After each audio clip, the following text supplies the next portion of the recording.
This meeting of the Honorable Senate for Friday, April 23, 2021 is called to order. And before we begin the proceedings for the day, I bring to the attention of the Senate the passing of Mr. Joseph Mahfood, a businessman, principal of West Cinco Group, but known or recognized today as being the founder of Food for the Poor, a charitable organization that has done a lot for persons not only in Jamaica in need of assistance, but through the Caribbean region. And I ask the clerk to write the appropriate missive to his family.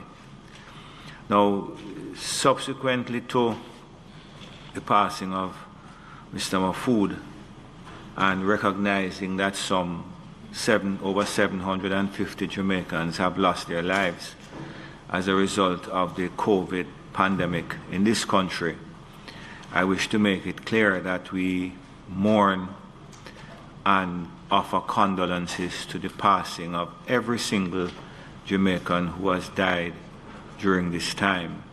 And we do recognize the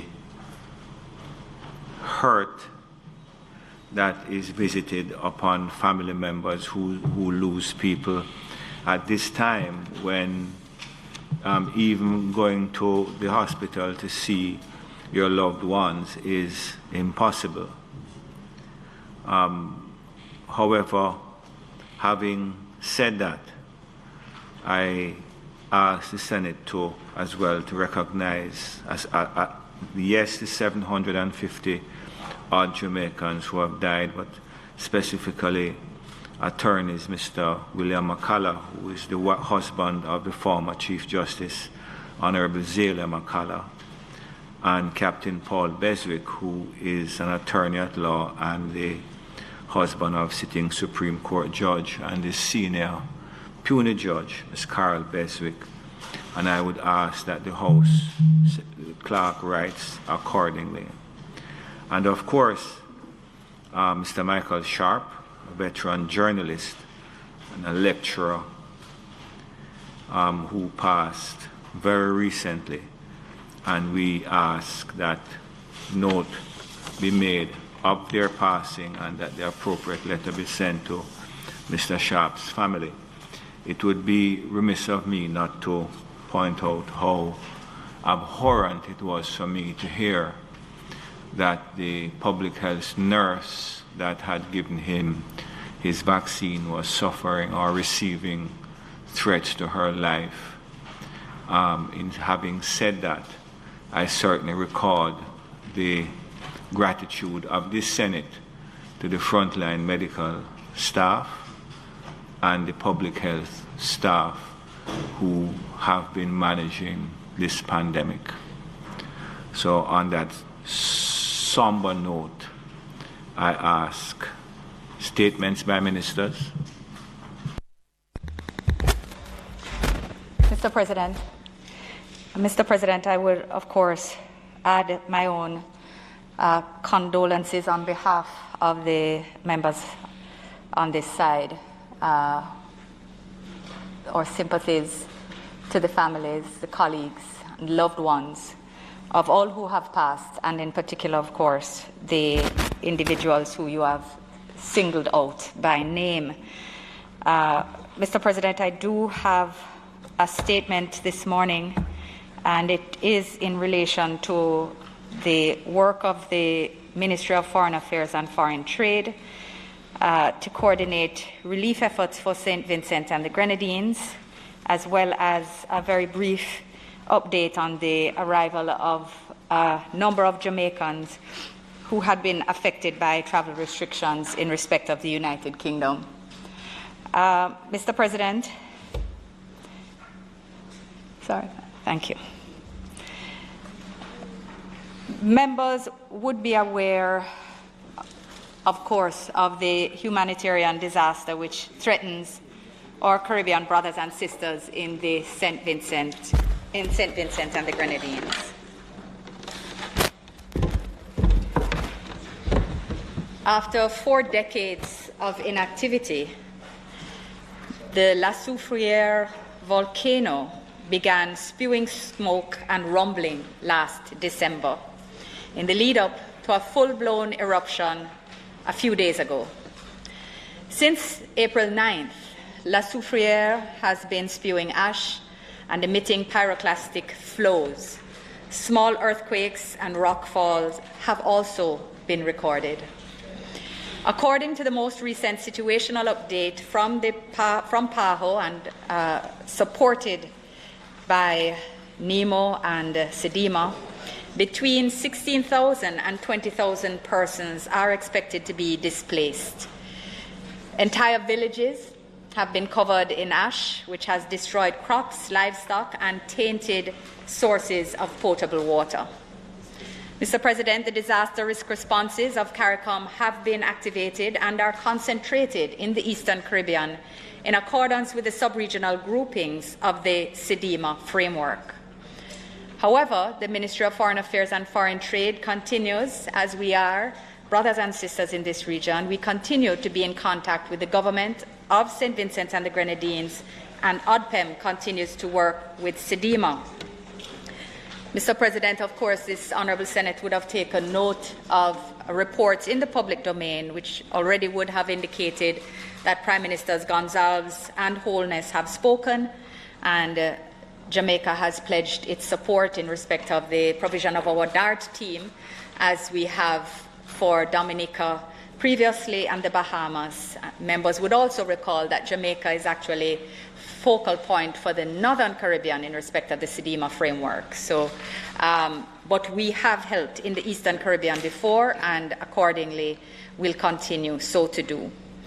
Our disaster response machinery, led by the Ministry of Local Government and Community Development and Rural Development, through ODPEM, continues to compile disaster relief assistance ultimately bound for St. Vincent and the Grenadines.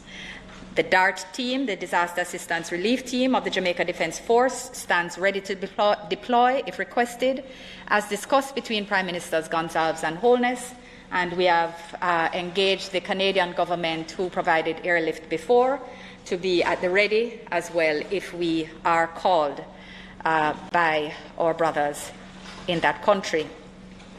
ODPEM has set up a special account for the receipt of donations, and I want to take the opportunity to read those details.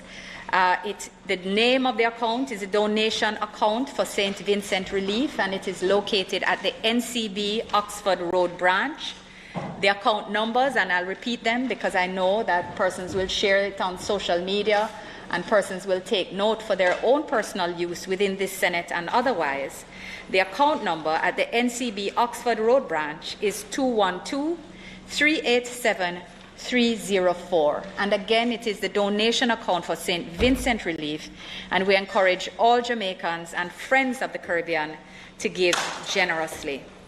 Mr. President, the government and people of Jamaica stand in solidarity with the government and people of St. Vincent and the Grenadines during this most difficult time.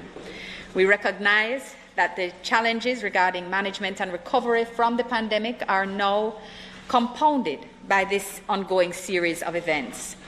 The government is making every effort to provide humanitarian assistance through all our organs, and the Ministry of Foreign Affairs and Foreign Trade has been part of coordinating efforts locally as well as overseas through our missions, based on a needs list provided by the government of St. Vincent and the Grenadines, and indeed they are being shared within the OAS and the UN and otherwise, and they update from time to time as we have regular meetings as well.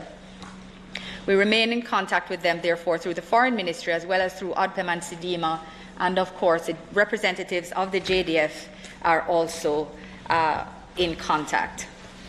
Mr. President, as a result of our Foreign Ministry's engagement with our counterparts in the Commonwealth of the Bahamas, and in particular Minister Henfield, my counterpart, And supported by our respective defense forces, more than $20 million worth of support is currently bound for St. Vincent and the Grenadines aboard the HMBS Lawrence Major, a vessel operated by the Royal Bahamas Defense Force, and it set sail from Kingston yesterday. I'm pleased to celebrate this collaboration with my colleague Foreign Minister in this demonstration of Caribbean unity, enabling transportation of goods from Jamaica to our brothers and sisters in need. Among the relief items being sent is drinking water, which is one of their absolute priorities. You will read the reports of the rivers having been converted into streams of steaming water, otherwise covered by ash, depending on where they are located. So water is their absolute number one priority.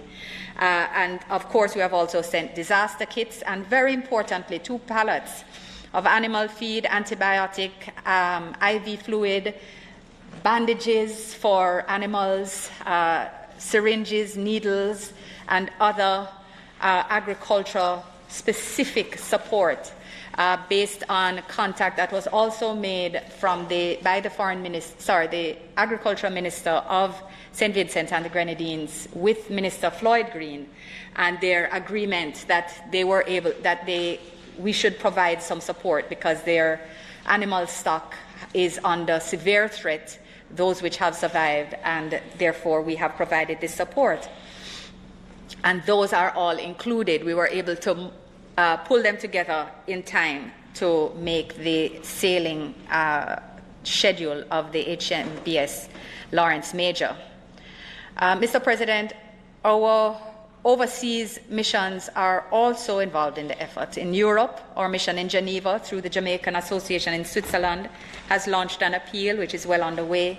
In Brussels, the CARIFORUM group of ambassadors is engaging EU officials, including the DG for European Civil Protection and Humanitarian Aid Operations, to organize support.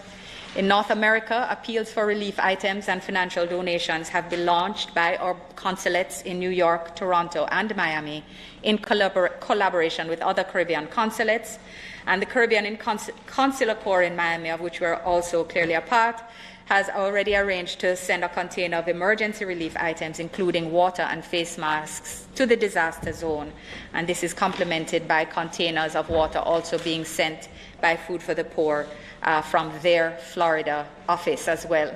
Through the Consulate General of New York, mobilization efforts have commenced using the mission's email database, traditional media engagements, and a targeted social media campaign within the tri-state area activated to encourage donations. And of course, our High Commission in Port of Spain, which is accredited to St. Vincent and the Grenadines, and our honorary consul on the ground in that country have been closely monitoring the wider situation as well as that of the Jamaican community there.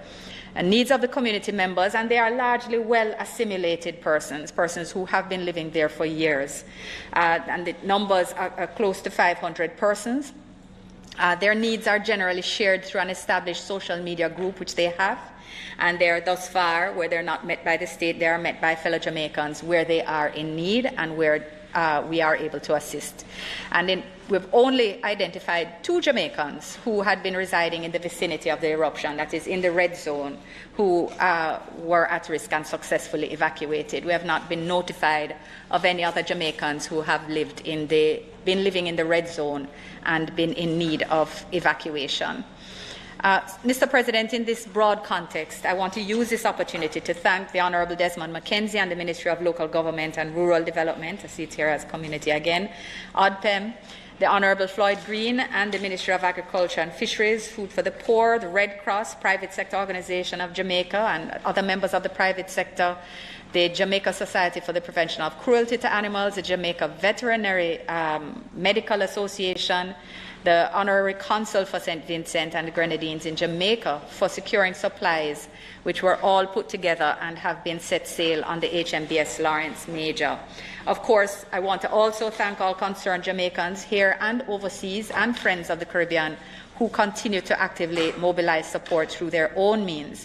And I am hoping again that we all have taken note of the donation account, because They are having issues with arrivals in the port. There are not only had they evacuated individuals to cruise ships, but they are receiving donations from UN and from other national partners, and it's actually causing a bit of a logistical issue at their port for delivery at this point in time.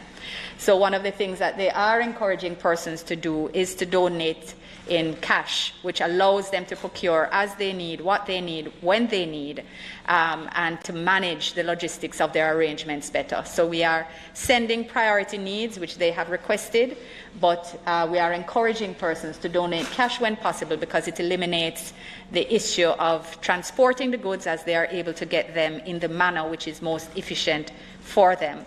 And allow me to just repeat again, donation account for St. Vincent Relief, NCB Oxford Road Branch, account 212-387-304. So, Mr. President, I want to just assure the Jamaican public that the government of Jamaica is committed to helping, to providing assistance to the government and people of St. Vincent and the Grenadines during this most challenging time. And this we are doing as we send our thoughts and prayers continually to our Caribbean brothers and sisters. Mr. President, I just wish to turn briefly to the repatriation of Jamaican nationals from London on the 21st of this month, that is just on Wednesday. Members would be aware of the restrictions on travel from the United Kingdom due to the heightened risk of the spread of a new, more infectious variant of COVID-19, which had been confirmed in the UK. The restrictions were initially announced with immediate effect on December 21st, 2020 for 2 weeks, and have been continued since then on the advice of public officials. On the advice of public officials, they have been extended to April 30, 2021, as it now stands.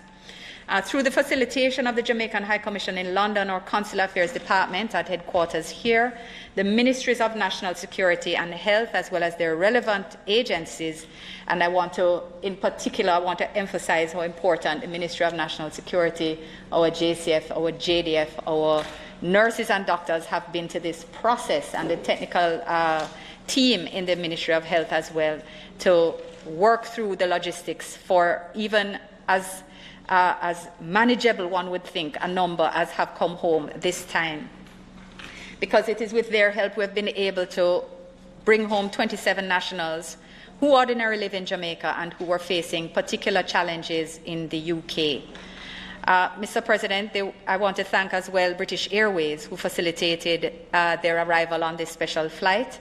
And I have to especially thank my team in the Consular Department here in Kingston and the Jamaican High Commission in London. A lot of challenges arise in these circumstances, and including the anxieties and emotions of our nationals. And this team, really, it has been a long time that they have been having to dig deep, and they continue, notwithstanding, to give up their best in trying to make arrangements and to give support sensitively. Our team in London has also been lending various forms of support on the ground to persons who have needed to secure visa extensions, directing persons with special medical needs to where they could obtain assistance, and to locations where even some have been able to obtain their COVID-19 vaccinations, as well as COVID-19 tests in preparations for their flight home or elsewhere as they have sought to change their circumstances. So again, the return was made possible through controlled re-entry exemptions granted by the Ministry of National Security under the DRMA, and of course subject to public health conditions, so subject to their strict adherence to public health protocols, including agreement to state quarantine. So of course, while they would all prefer to be at their own homes, they feel better being here, closer to family and out of the circumstances in the UK. At the end of the quarantine period and subject to negative test results, they will rejoin their families. We note that an additional 66 persons who are awaiting to return are registered with us at the High Commission in London, and the High Commission assures me that they remain actively engaged with those nationals on the ground and will continue to update them on the lifting or expiration of travel restrictions. I want to just use this platform to, of course, reach out, to encourage persons, rather, to reach out to the High Commission to ensure that they have official information and that they have facts, and, of course, to monitor their airlines' flight information once the travel restrictions have been lifted. Again, I close on a note of reassurance, and this to the public of Jamaica, that the government continues to work in the interest of securing the public health of Jamaica as we fight the impacts of this pandemic together. Mr. President, I thank you.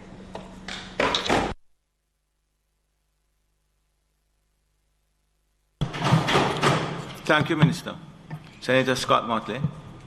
Mr. President, I firstly want to join with yourself and the leader of government business in extending my condolences to those who have lost people to COVID. You know, what has happened to us is that it has really gotten closer and closer.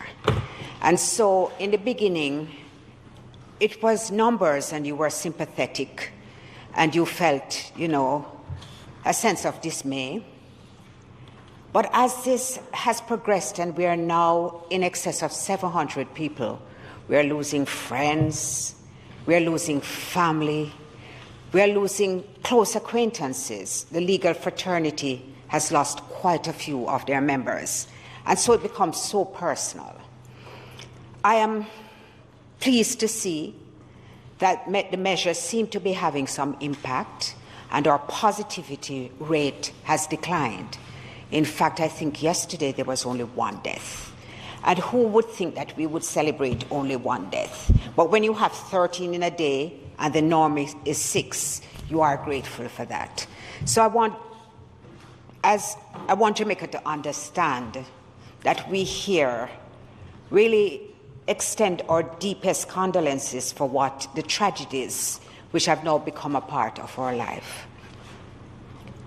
I want to say that I appreciate the statement which the Minister has made about the tragedy in St. Vincent and the Grenadines, really impacting St. Vincent and in particular the red zone.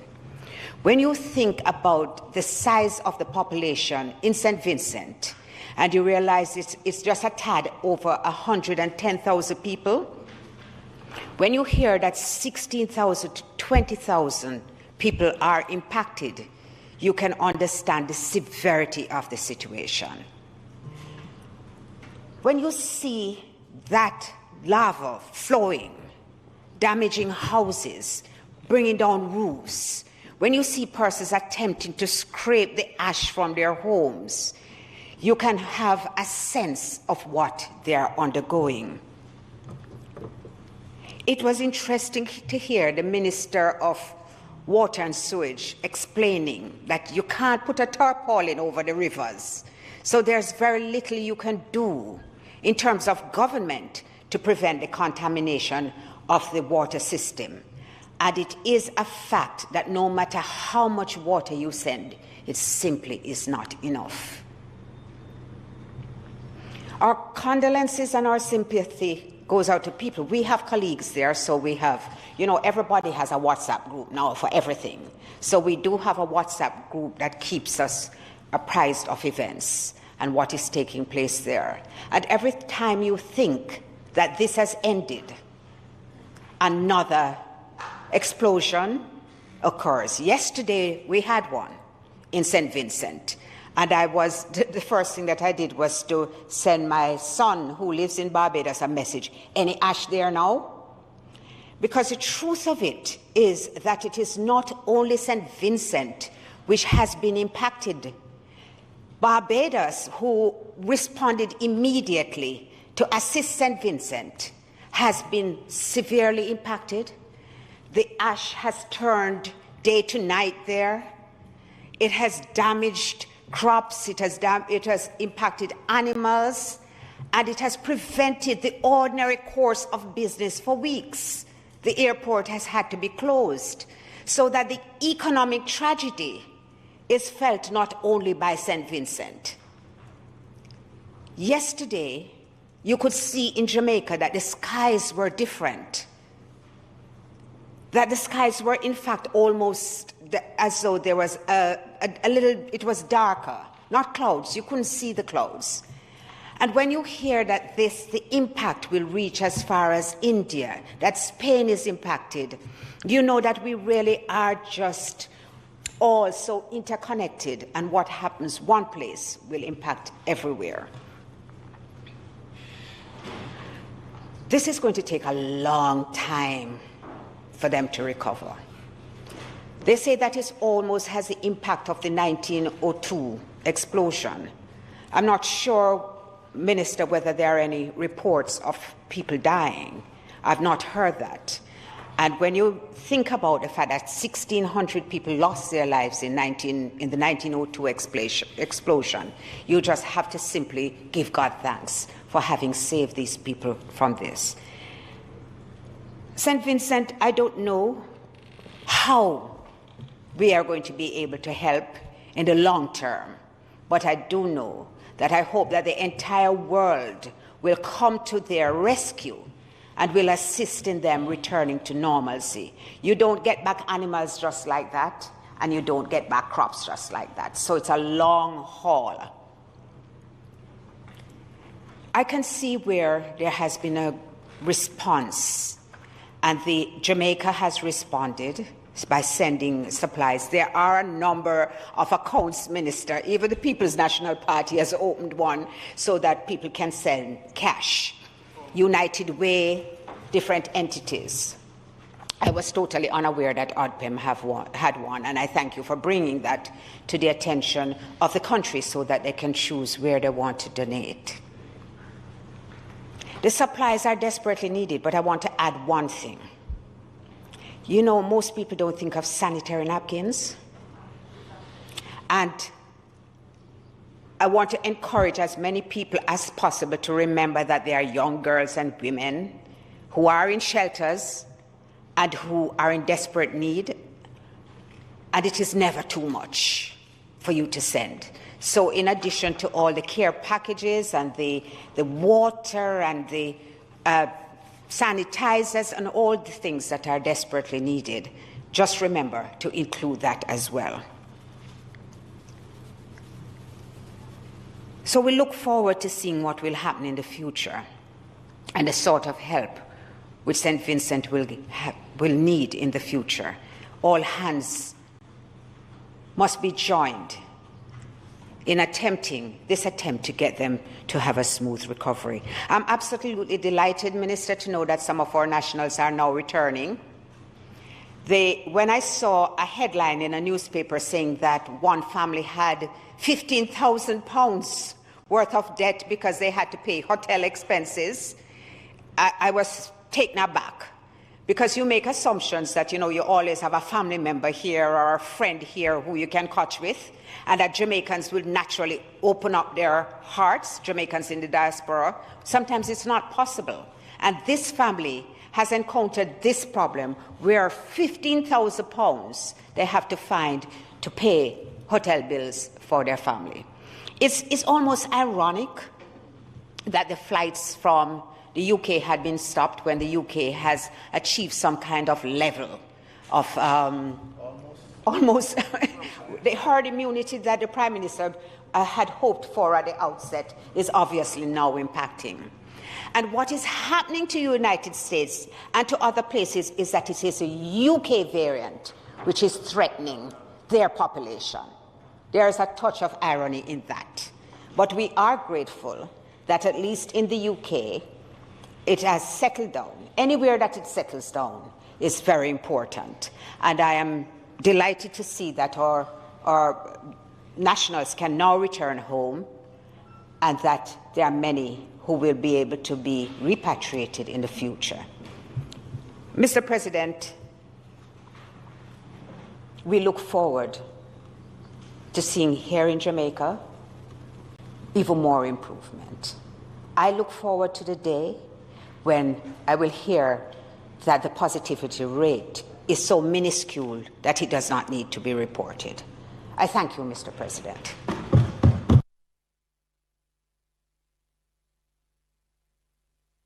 Thank you, Senator Scott Motley. Senator Brown. Yeah, Minister, just a question arising from your speech, your statement.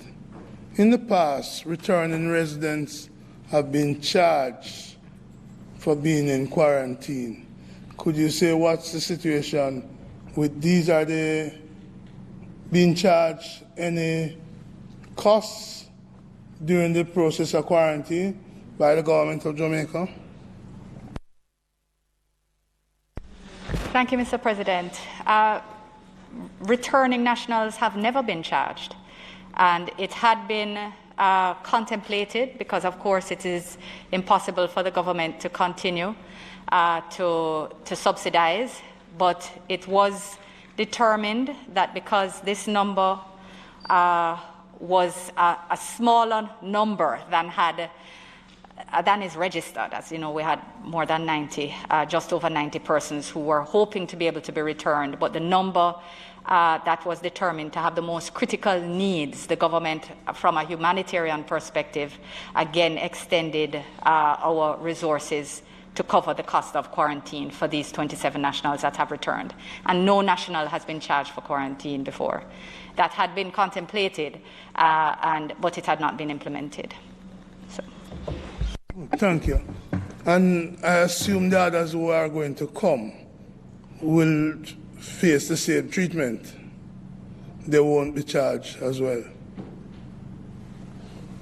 I'm not making that a commitment at this point. What I'm saying is that these nationals, that no national has been charged, and these nationals who had been identified as having the most critical needs were not charged. What we are hoping is that regular flights and managed quarantine, home quarantine, can be re-implemented by the time flights recommence.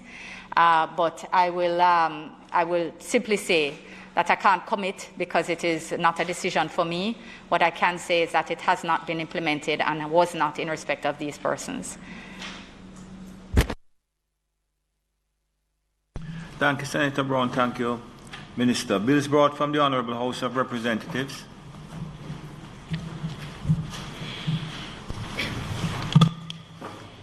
To the Honourable, the following is a message from the Speaker of the House of Representatives.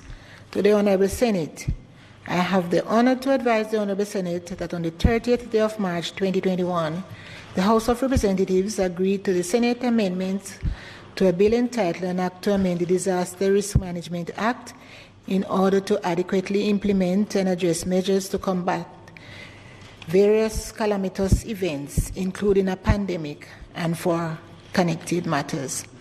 I also have the honour to advise the Honourable Senate that on the 13th day of April 2021, the following bills were passed in the House of Representatives. A bill shortly entitled the Urban Renewal Tax Relief Amendment Act 2021 and a bill entitled the Tobacco Industry Regulation, Validation and Indemnity Repeal Act 2021. I further have the honour to advise the Honourable Senate that on the 21st day of April 2021, a bill shortly entitled the Justices of the Peace Amendment Act 2021 was passed in the House of Representatives. Signed, Marissa Dalrymple Philibert, MP, Speaker of the House of Representatives. Thank you very much. Petitions? Sorry. Point of order, President. Yeah. Mr. Brown.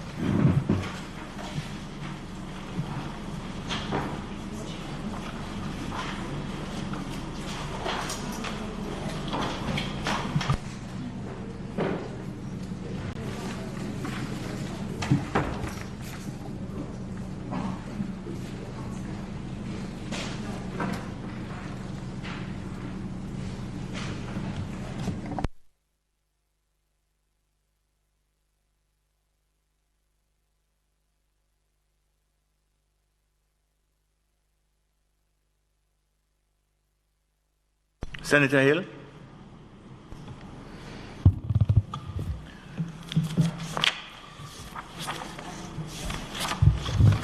Mr. President, I signify my willingness to take charge of the bill shortly entitled the Urban Renewal Tax Relief Amendment Act 2021.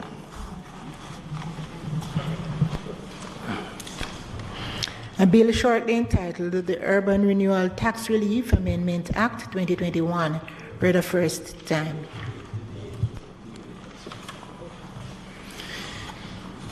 Mr. President, I beg to give notice of second reading of the bill.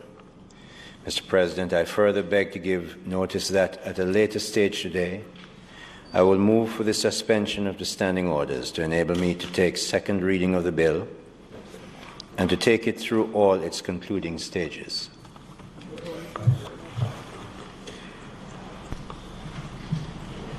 Senator Hill, turn off your microphone for me, please. Minister Campbell.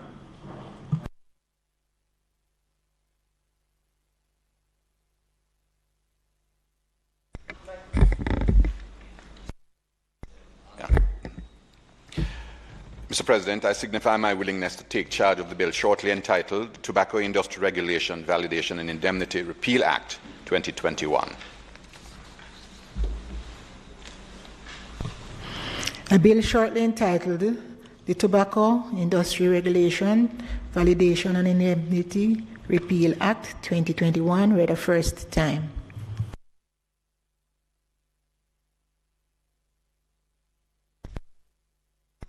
Mr. President, I beg to give notice of the second reading of the bill, and I further beg to give notice that at a stage later today, I will move for the suspension of the standing orders to enable me to take the second reading of the bill and to take it through all its concluding stages.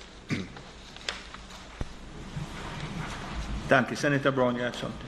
Yeah. Thanks. Judge, the Justice of the Peace legislation? You're not dealing with that? Sorry, Senator Brown.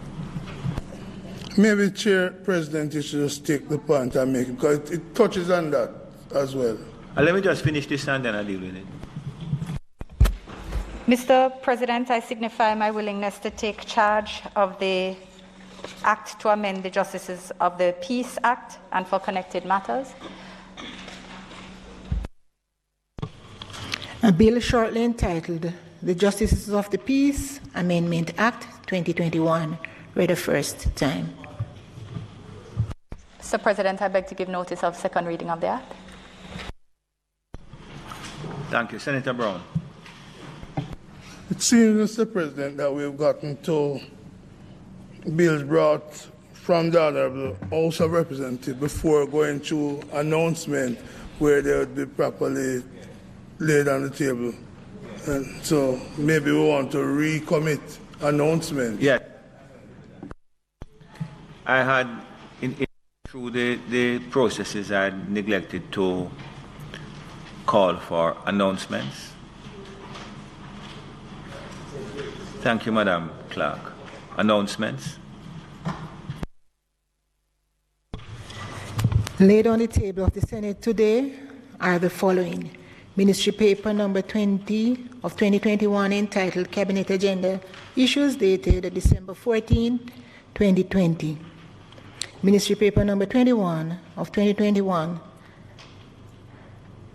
and Annual Report of the National Family Planning Board for the year 2018-2019.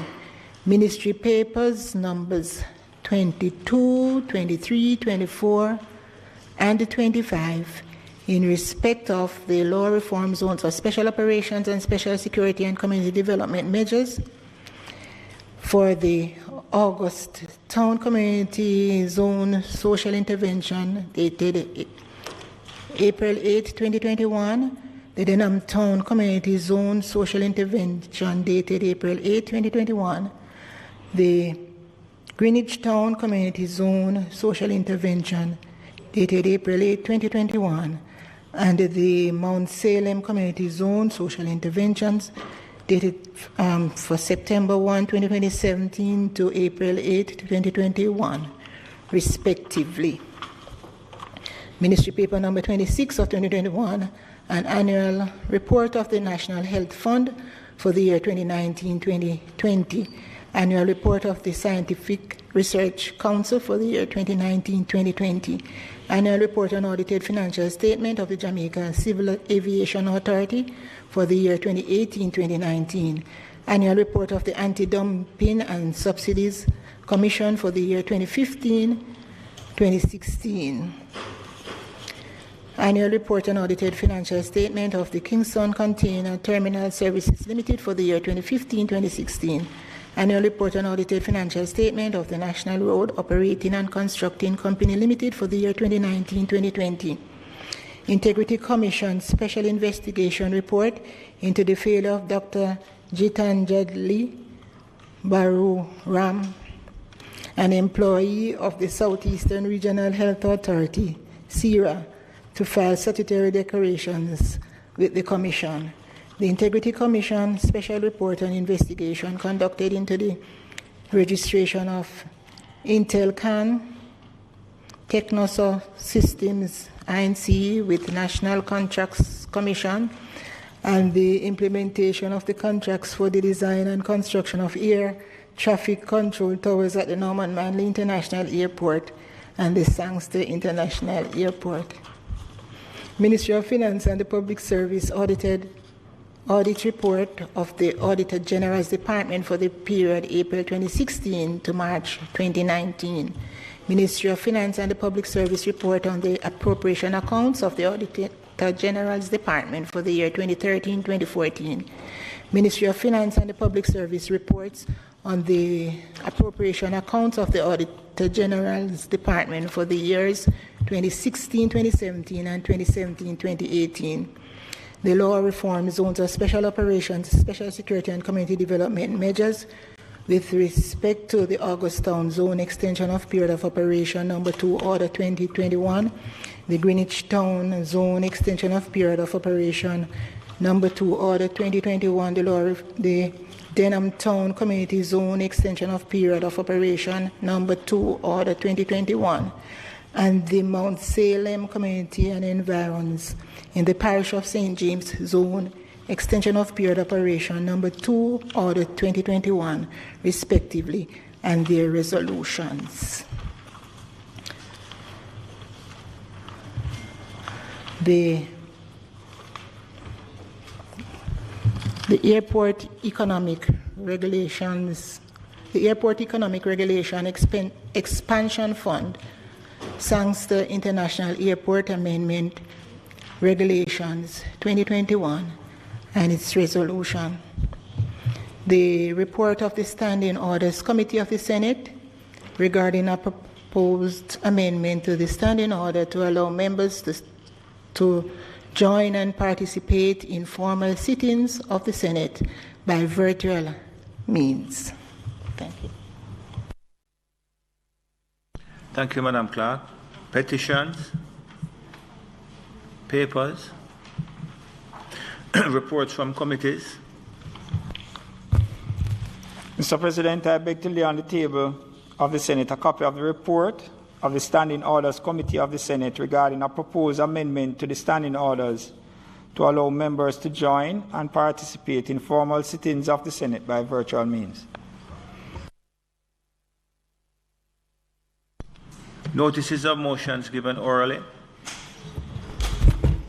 Mr. President, I beg to give notice that at the next meeting of the Senate, I will move the following motion. The Airports Economic Regulation Act, the Airports Economic Regulation Expansion Fund, Sangster International Airport Amendment Regulations 2021 Resolution. Whereas under Section 21, Subsection 1 of the Airports Economic Regulation Act, hereinafter referred to as the Act, the Minister may make regulations generally for giving effect to the provisions and purposes of the Act. And whereas under Section 21(1) of the Act, the Minister made the Airports Economic Regulation Expansion Fund, Sangster International Airport Amendment Regulations 2021, and whereas it is provided by Section 21(2) of the Act that regulations made under Section 21(1) shall be subject to affirmative resolution, and whereas it is desirable that the Airports Economic Regulation Expansion Fund, Sangster International Airport Amendment Regulations 2021 be affirmed, now therefore be it resolved by this Honourable House as follows. 1. This resolution may be cited as the Airports Economic Regulation Expansion Fund Sangster International Airport Amendment Regulation 2021 Resolution. 2. The Airports Economic Regulation Expansion Fund Sangster International Airport Amendment Regulations 2021, which were laid on the table of the Senate on the 23rd day of April 2021, are hereby affirmed. Thank you. Senator Sinclair. Mr. President, I beg to give notice that at the next meeting of the Senate, I will move the following motion. Be it resolved that the report of the Standing Orders Committee of the Senate regarding a proposed amendment to the Standing Orders to allow members to join and participate in formal sittings of the Senate by virtual means, which was laid on the table of the Senate on the 23rd day of April 2021, be approved. Questions and answers to questions? Motions that may be made at the commencement of public business requiring notice. Motions relating to the sitting of the Senate. Motions for leave to introduce bills. The presentation of bills without the leave of the Senate first obtained. Public business. Minister. Thank you, Mr. President. Mr. President, just to indicate that today it is intended to proceed first with the Urban Renewal Tax Relief Bill, and then the Act in respect of the tobacco industry regulations, repeal and validation, and indemnity bill. And it is noted, Mr. President, that these bills were circulated last Friday and to members of this chamber. And I just want to thank members in advance for their cooperation in us tabling and taking these bills, which are uncontroversial and unlikely to have amendments proposed, given their nature and content. Mr. President, as you know and as members are aware, we have been taking matters in this manner from time to time, but more often since the onset of the pandemic, where the sole substantive item for an agenda would simply be the tabling of bills. We have sought to save the parliamentary time and movement, and in the interests of safety and efficiency, have circulated by email and then tabled and taken on the same day. And while I know that there are some persons which have a personal preference for the physical copy in their hand, we know that arrangements are easily made to obtain them, as we never preempt the actual production of the bill. And accordingly, what has been circulated is the bills as passed in the lower house, where they had no amendments.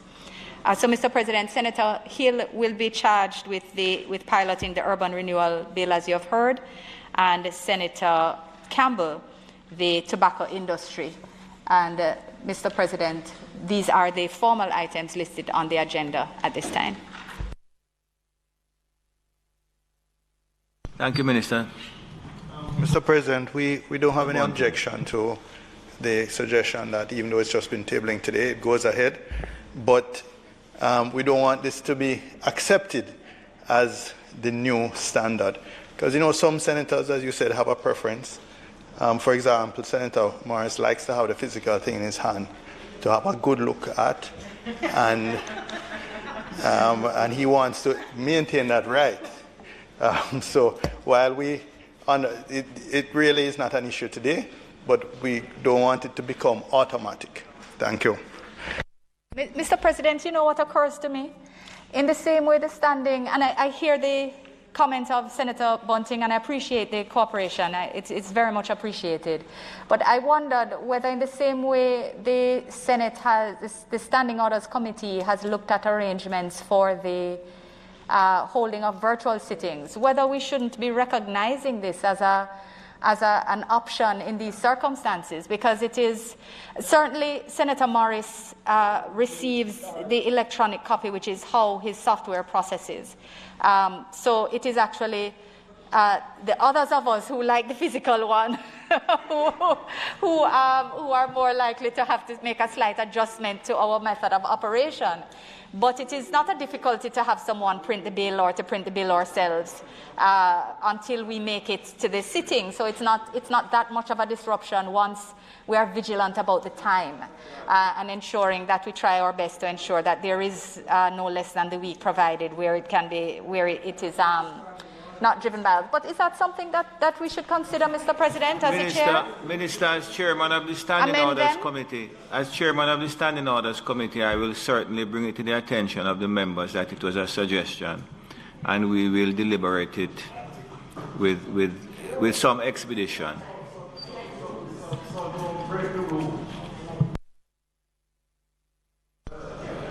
It's something that the committee will look at. Senator Hill.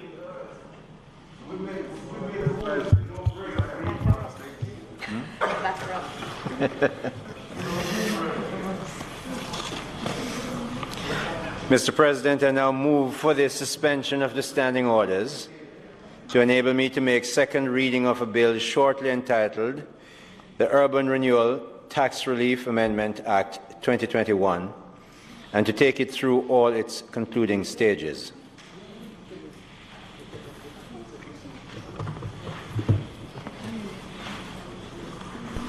Sorry, Senator Hill, I was distracted. Could you just repeat what you're saying? Mr. President, I now move for the suspension of the standing orders to enable me to take second reading of a bill shortly entitled the Urban Renewal Tax Relief Amendment Act 2021 and to take it through all its concluding stages. Thank you, Minister. The members would have heard the question. Those in favour? Aye. Against? Senator Hill?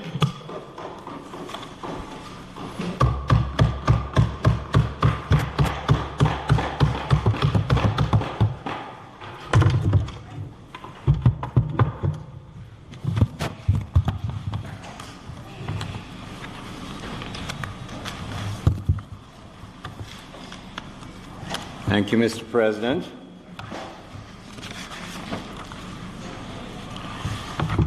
Mr. President, the Urban Renewal Tax Relief Act dates back to 1995 and represents the only geographically based tax incentive legislation in Jamaica. It survived the 2013 culling of incentive legislation, which was replaced by what was generally referred to as the Omnibus Tax Incentive Legislation, or formerly the Income Tax Fiscal Incentives Miscellaneous Provisions Act and the accompanying amendments to the Customs and the Stamp Duties Act. Mr. President, the Urban Renewal Tax Relief Act continues to be relevant because its principal objective is incentivizing private investors to aid and participate in the development of blighted areas and areas suffering from urban decay. To the extent that our cities and our communities suffer from this unsightly plague, this legislation continues to be used by policymakers to invite and encourage large, medium and small investors to take advantage of this government offer to invest in towns and cities and in the process secure a significant tax benefit. In fact, Mr. President, we urge private investors to grasp the opportunities and tax benefits now. Don't wait, because they won't last forever. Nothing really does. Urban developers are able to use this tax incentive to rehabilitate old and decayed urban spaces and into new, bright, modern and attractive built and open spaces, while at the same time create new jobs for many Jamaicans. Many of our city spaces, especially downtown Kingston, our capital city, do need a great deal of upgrading by private investors, and this legislation really gives much needed government incentive to invest quickly, we hope, make profits, yes, that's important, while employing local people, very important, and legally avoid substantial sums of tax for significant periods of time. The Act offers a bunch of incentives to the many parties who play a part in the development of these rundown town properties and spaces.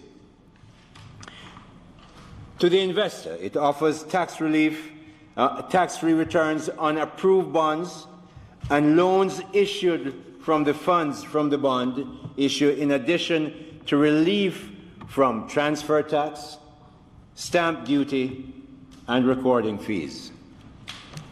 To the approved developer who carries out improvement works in a special development area, it offers a generous income tax credit of a third, Mr. President, a full one-third of its capital expenditure for improvement works, transfers of land for development purpose free of tax, and where the developer rents the improved property during the incentive period, she or he is entitled to tax-free rental income from the property. Mr. President, these are extremely attractive incentives for people who invest in the downtown of Kingston and elsewhere.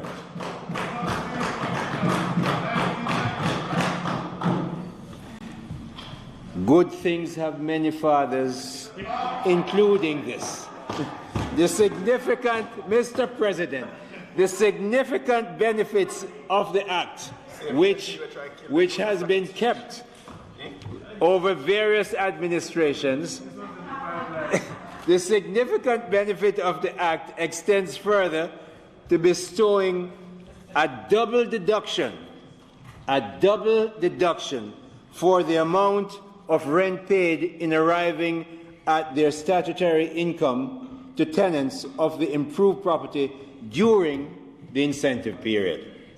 Everything is during that incentive period. We want everybody to note that incentive period is important. Do it now. Don't wait. The Act has been amended over the years to increase the incentives offered.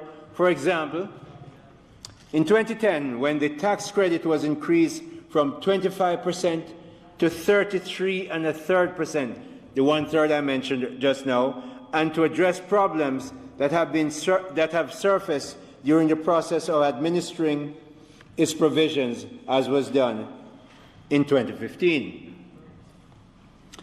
The 2015 amendment, Mr. President, sought to make it easier for the administration of the Act by increasing the minister's power under the Act.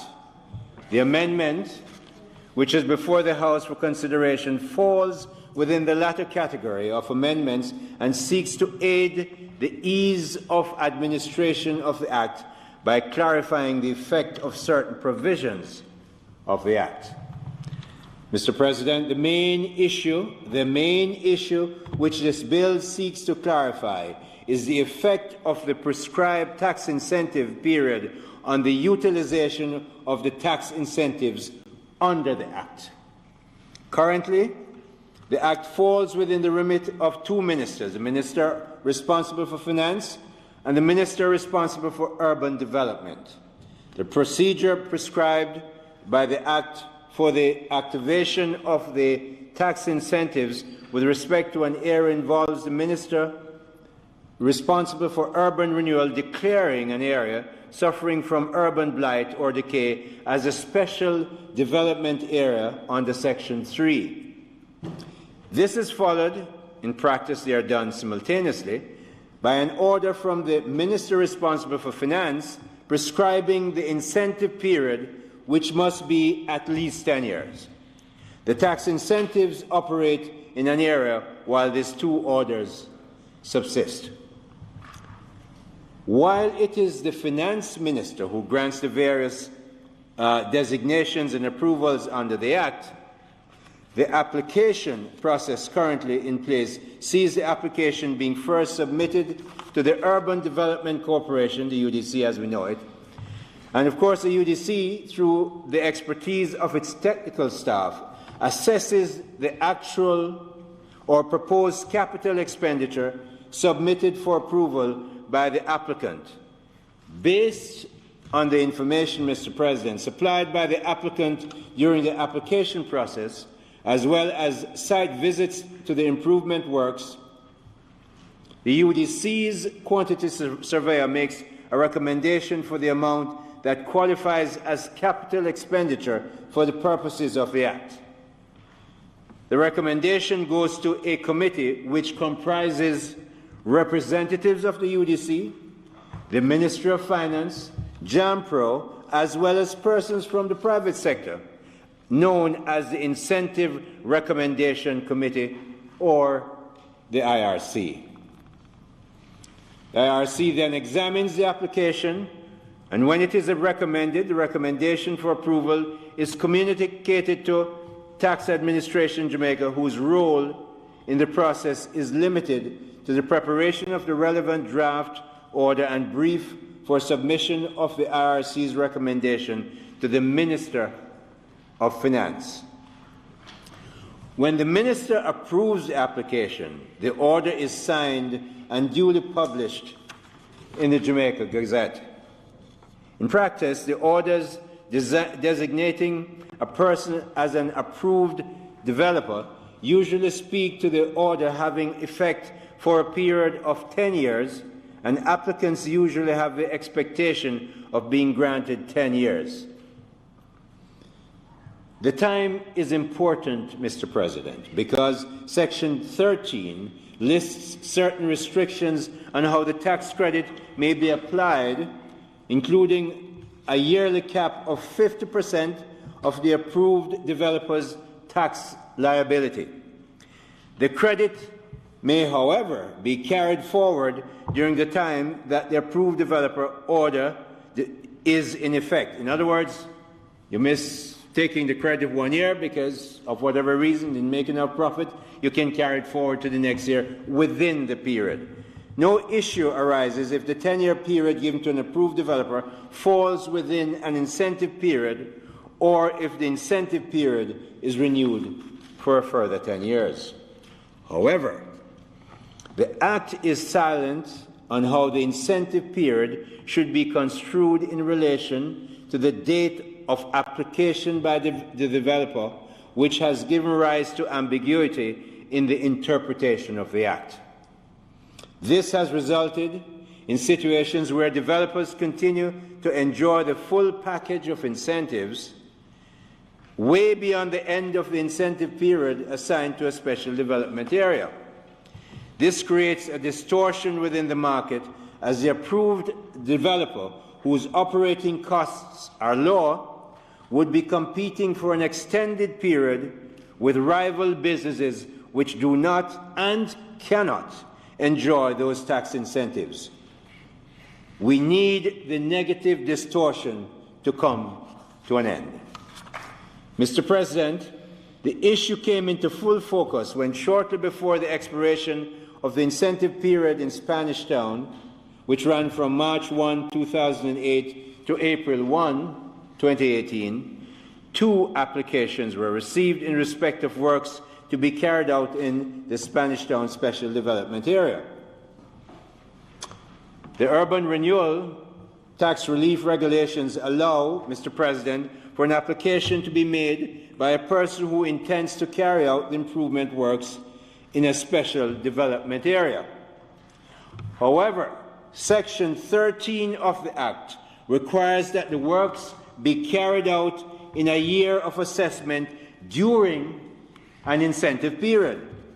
The applications were duly approved by the IRC and submitted to the TAJ for the preparation of the Ministerial order under Section 4. The incentive period expired while the applications were going through the approval process. No problem arises from this where a new incentive period is declared for the special development area for another 10 years. However, Mr. President, the justification for the renewal of the incentives applying to the area was weak, having regard to the very low take-up of the facility, with only 2 companies applying over 10 years, apart from the 2 applications referred to earlier.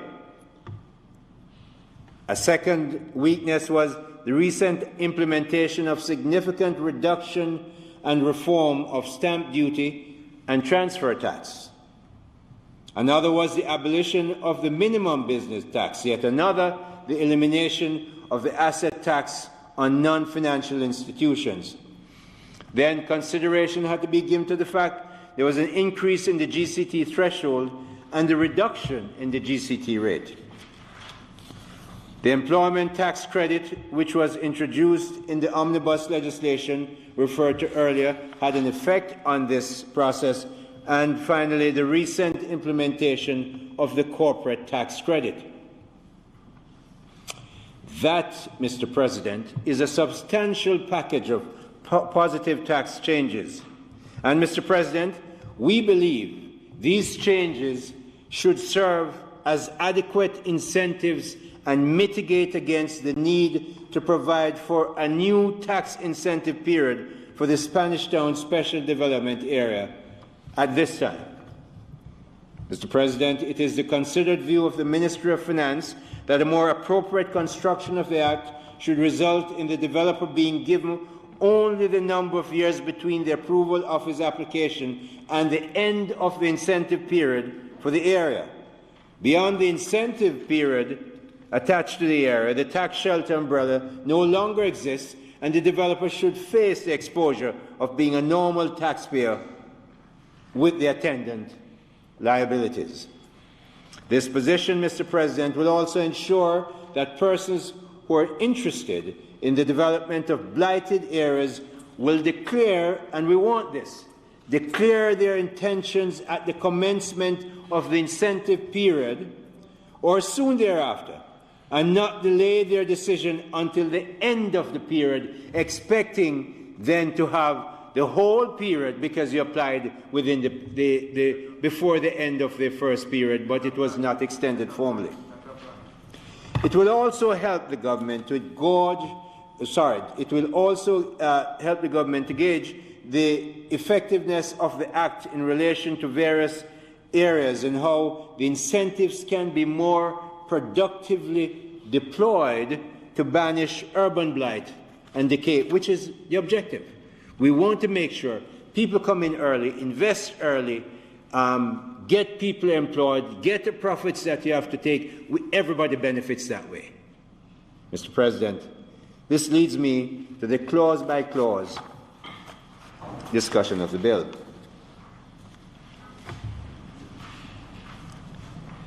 An act to amend the Urban Renewal Tax Relief Act being enacted by the Queen's Most Excellent Majesty by and with the advice and consent of the Senate and House of Representatives of Jamaica and by authority of same as follows.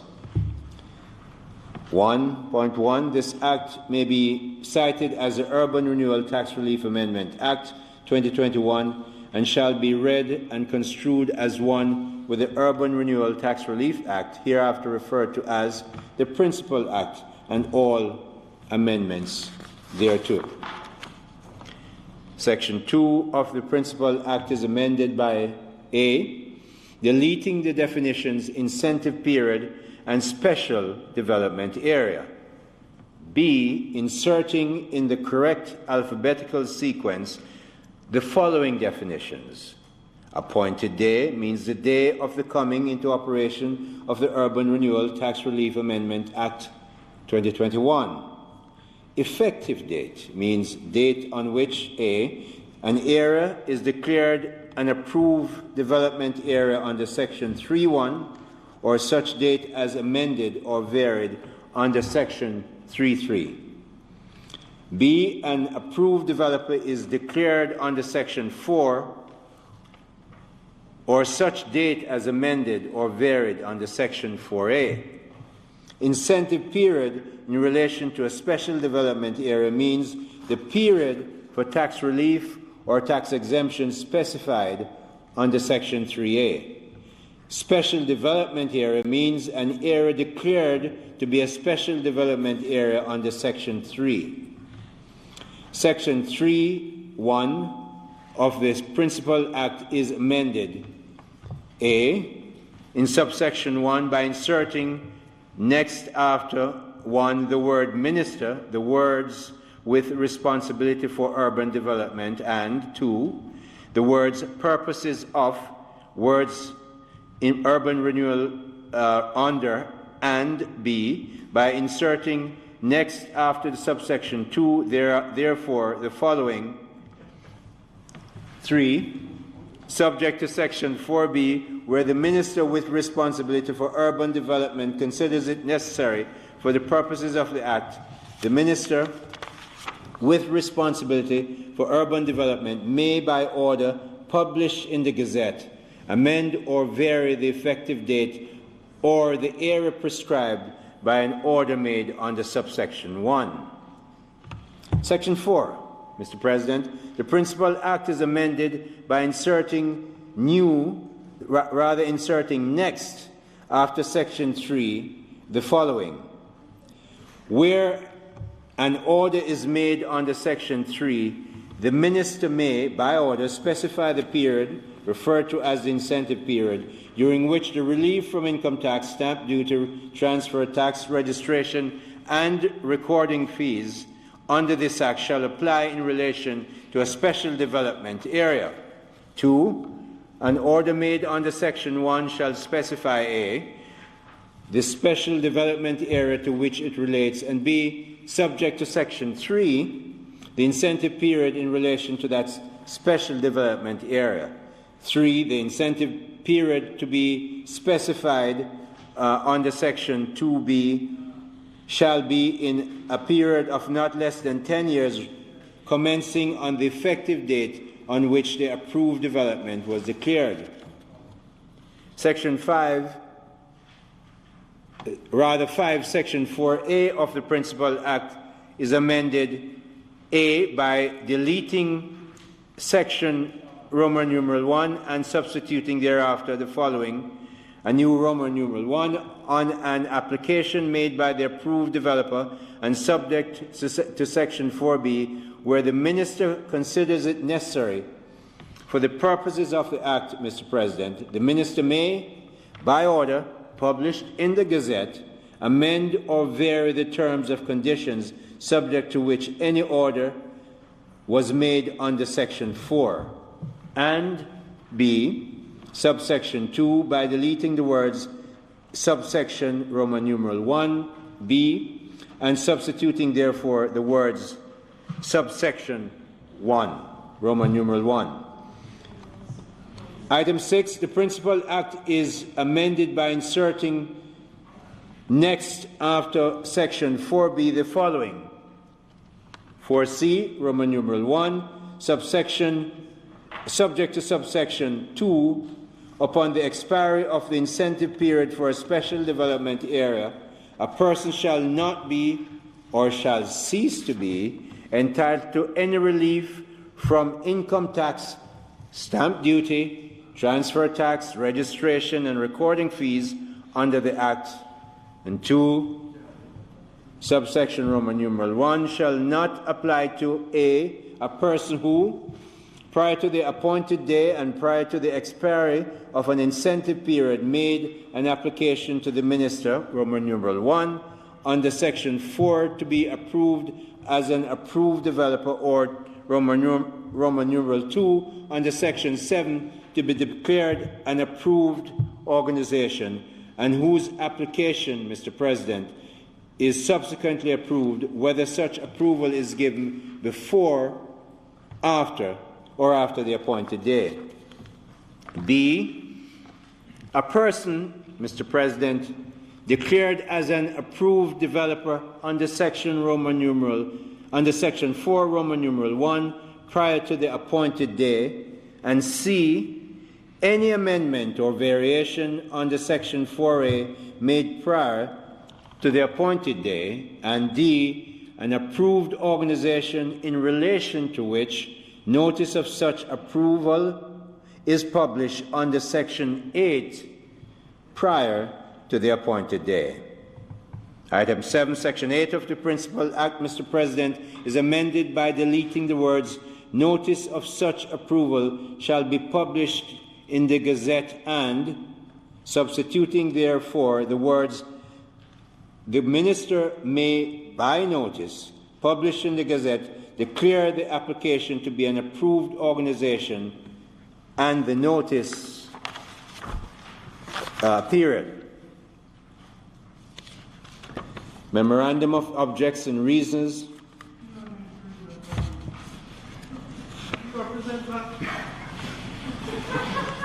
You really don't want to hear about 1995 again? I thought you loved that date. I thought you loved that date. But we need to just read the memorandum, just in case you forget it. The Urban Renewal Tax Act, Urban Renewal, Senator Brown, Tax Relief Act. The Act was enacted in 1995 to provide relief from the income tax, stamp duty, and transfer tax to persons who carry out development in areas suffering from blight or urban decay with a view to the improvement of the restoration of those areas, and B, incentives by way of tax relief to persons who purchase bonds issued for the funding of such development. Very important and very welcoming. We need people to act on it. The bill seeks to amend the Act to ensure that the period during which a person may benefit from tax relief under the Act is respect of improvement.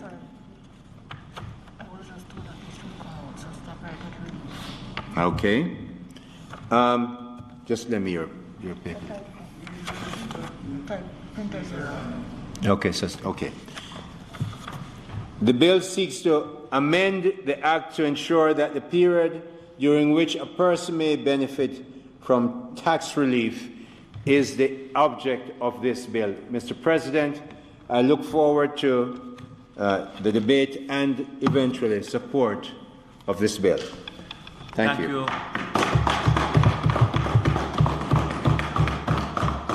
Thank you, Minister Hill.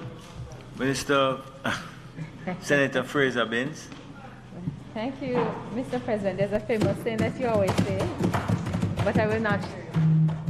There's something you always say about the future and the present, but I shall leave it where it is today. It's not always so, it goes still. I'm leaving it where it is, Mr. President.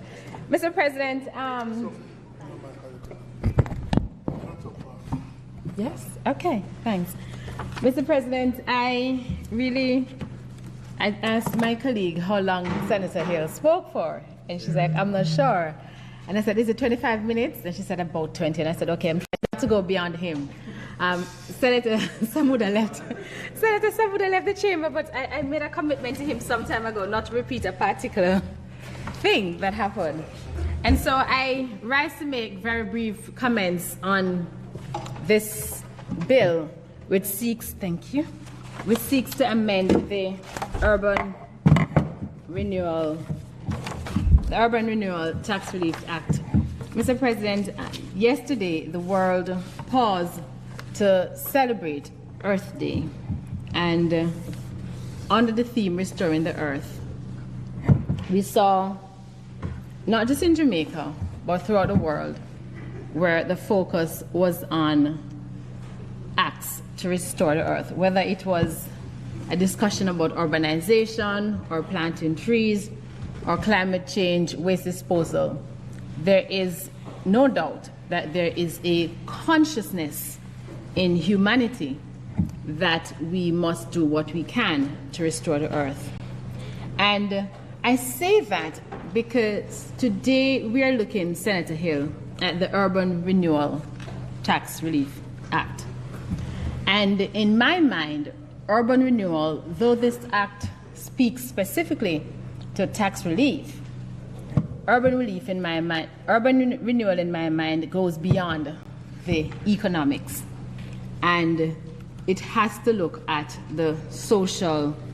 In fact, what is required is a holistic approach to urban renewal. And my very brief comments today really will not touch in great detail to the tax side of it, but just on urban renewal as we know it. And when we talk about urban renewal or urban areas, sadly, one generally focuses on the blighted areas in urban cities. We think of our inner city communities and the challenges that come with it. We think of crime and violence, we think of poverty, we think of lack of employment opportunities, some of which you would have referenced in your presentation, Minister Hill. But what is clear is that within urbanization, there is almost an unending cycle of poverty and decay in urban blight. And that has its spill-off. It impacts on people's ability to get jobs, because we do know that sometimes persons apply for employment and the addresses are looked at, and then just by this alone, you're almost disqualified. We also know that it affects your future, because the area you come from sometimes, most times, sadly, will influence the school you go to, the type of education you can get, and clearly your achievements. And therefore, as we look at urban renewal, I believe that the discussion has, in 2021, has to go beyond just the economics and look at how, as a country, we can renew our people. We can renew housing, we can improve employment, we can improve physical and social infrastructure, we can reduce crime, we can increase safety. These, in my mind, are some of the key tenets to which urban renewal should discuss and which we must pay attention. Mr. President, and as we continue the discussion for urban renewal, we must carve out what in my mind should be a strategy for urban renewal. And we know that there are different entities. Senator Braham, we know that there's a UDC and the role that it plays. We know that there are other NGOs, there are other government bodies that seek to do something about urban renewal. But the truth is that I am not convinced that as a country we have developed and we have coalesced around a map for real and inclusive urban renewal. And part of that has to do, His Worship, your worship, with the involvement of communities. Because, and you would know this, Senator Mayor Delroy Williams, that the UN Goal 11 speaks about urban renewal to include communities, that communities have to be the heart of it, that it includes investment in public transport, it includes the creation of green public spaces and urban planets. So it is very participatory. Mr. President, we have, and I've spoken in this place before about it, and others have spoken in other fora about urban renewal, but within the context of housing. And I want to talk a little bit about it today, because as we look at urban renewal, we must take it outside of the corporate entity, Senator Hill. We look downtown, you referenced downtown in the presentation, we look downtown, and we have seen some of the things that have happened through urban renewal. We applaud the work of former Senator K.D. Knight and what he did when he headed the UDC. And I know someone asked what he did. You will be schooled in a little while. And I know that Senator Braham, as the, I'm not sure if you still are, but as the former chairman of UDC, continued, he still is, continued the the roadmap that was laid out by former Senator Knight and his team, which is commendable. But what I am not seeing, and what is not seen, is the mixture of elements for urban renewal. A lot of the focus really has been on the corporate development. So whether it is Senator Webley is not here, but I'm sure he would not be offended if I mention the entity to which he's associated. So whether it is what he's doing down there through his company, whether it is a relocation of the Ministry of Foreign Affairs, there has been some effect, but it has been on a very macro level. And urban renewal must get to the micro level. So there has to be a focus on housing, on the mixture of what we call brownfield and greenfield housing. There has to be a concerted effort that is made not just to destroy or to take down or to demolish, but to rehabilitate, to renovate communities, to renovate housing, and to provide affordable housing solutions. Mr. President, and this is even more critical in 2021, because with the growing concern for food security, with all the effects of climate change, and Minister Samuda just left the chamber, but he has a passion for climate change. With the effect of climate change, there has been a growing tendency in Jamaica for the use of our most arable lands for housing. And this impacts directly on food security. The argument that has been proffered over a number of years is that we use what we have. And I can understand that. But I don't believe that we're using what we have efficiently and effectively. Because if we're using what we have, then what we need to do is to go back into some of these communities to look what we have and see how can we improve on what exists. So, you know, I worship in a particular community not far from here in Almond Town, Central Kingston, that has been my family's church for over half a century. And I'm very familiar with that area. And you're too kind. And I'm familiar with that. But if one really looks at a community, such as the Almond Town community in Central Kingston, then in my mind, that is a prime candidate for urban renewal. That is where you have planned communities, you have infrastructure, you have churches, you have schools, and they're within close proximity to different services. What has happened over the years is that the community has not been maintained. As a consequence, urban renewal, in my mind, ought to be going into communities such as the Almond Town communities, such as communities in Central Kingston or in South St. Andrew, identify either lots, large parcels of lots that are uninhibited for one reason or another, or identify homes that can be renovated to lift the communities. That is, in my mind, is how urban renewal really takes place. It can't be focused solely on the big companies or on the developers. It has to be the community that plays a role in urban community. And I go further and I say to Senator Braham that there are several benefits to be had from that.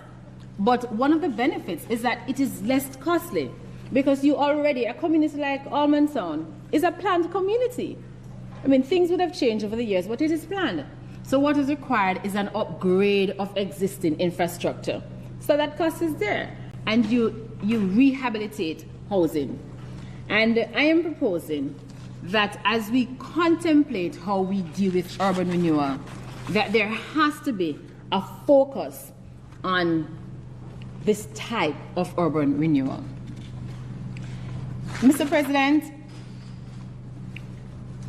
and as we contemplate a new way of urban renewal, then I believe that the government has a role to play in not just declaring an area a developmental area, Senator Hill, but in drafting plans, in integrally being involved in the type of development that should take place and how it should take place. Because if we don't do this, what is going to happen, which I can tell you, I have seen it, persons have come to me in a different capacity, that what is going to happen is a lot of these communities in our urban centers are going to be gentrified. That's what is going to happen.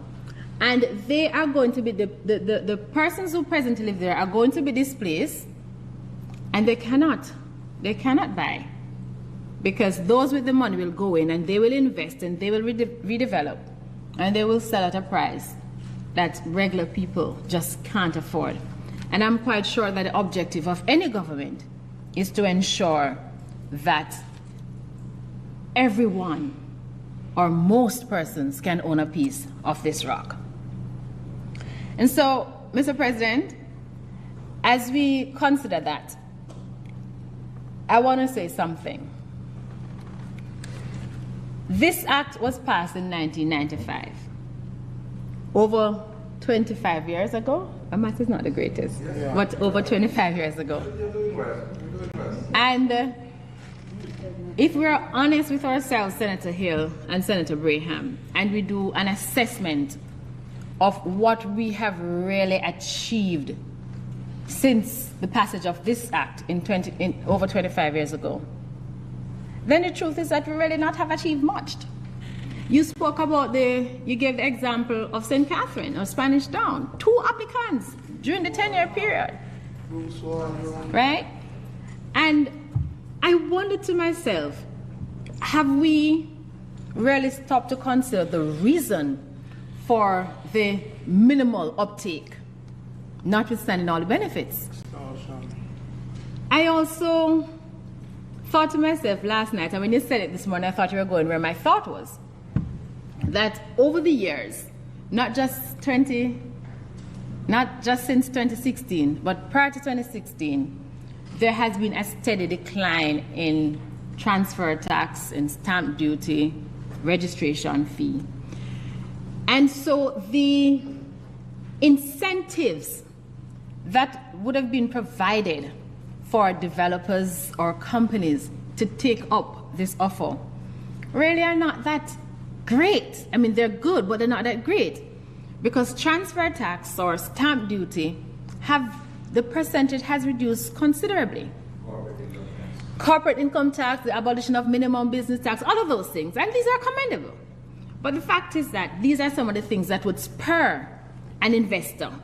But because of how things have evolved for the better in that regard, the incentive is not there. And I wondered, Minister, if in the new dispensation we can think outside of the box. And I have a proposal for you in that regard. I have a client in my other sphere, and she bought a property downtown, $7 million. Of course, she's a purchaser, so she had to pay her $2,500 for stamp duty. She had to pay a 0.25% for registration fee. The vendor clearly would have dealt with the transfer tax. But having spent that $7 million to purchase that home in the downtown area, she is spending another maybe 1.5 to renovate and to rehabilitate and to make it habitable. And I wondered if in our contemplation, how can we allow this individual to benefit under this act? Because she's not a developer, she's not a company, but she is an investor. She is an individual who invested in purchasing a home for her and her family. Why should she not benefit? Maybe she can benefit, but my reading of it is she does, on the face of it, she can't benefit readily. And I'm proposing that the Tax Relief Act must be so reworked and remodeled so that individuals like my client can benefit one way or another. And that's the proposal that I am making, Mr. President. And as we continue talking about urban renewal, and I'm cognizant of the time, we have to also consider Senator Scott Matter said we have to be creative. We have to be creative. One of the things that we have to do is to really focus, Your Worship, on mixed use, mixed development. There is no harm in somebody having, and I see him shaking his head. There is no harm, Your Worship, in mixed use, and mixed use comes in different form. It could be a hybrid where you have commercial running beside residential. It could be a commercial at the bottom and residential at the top, because it happens. And as we contemplate, urban renewal, why do we not contemplate stuff like that? Why do we not look at our planning laws?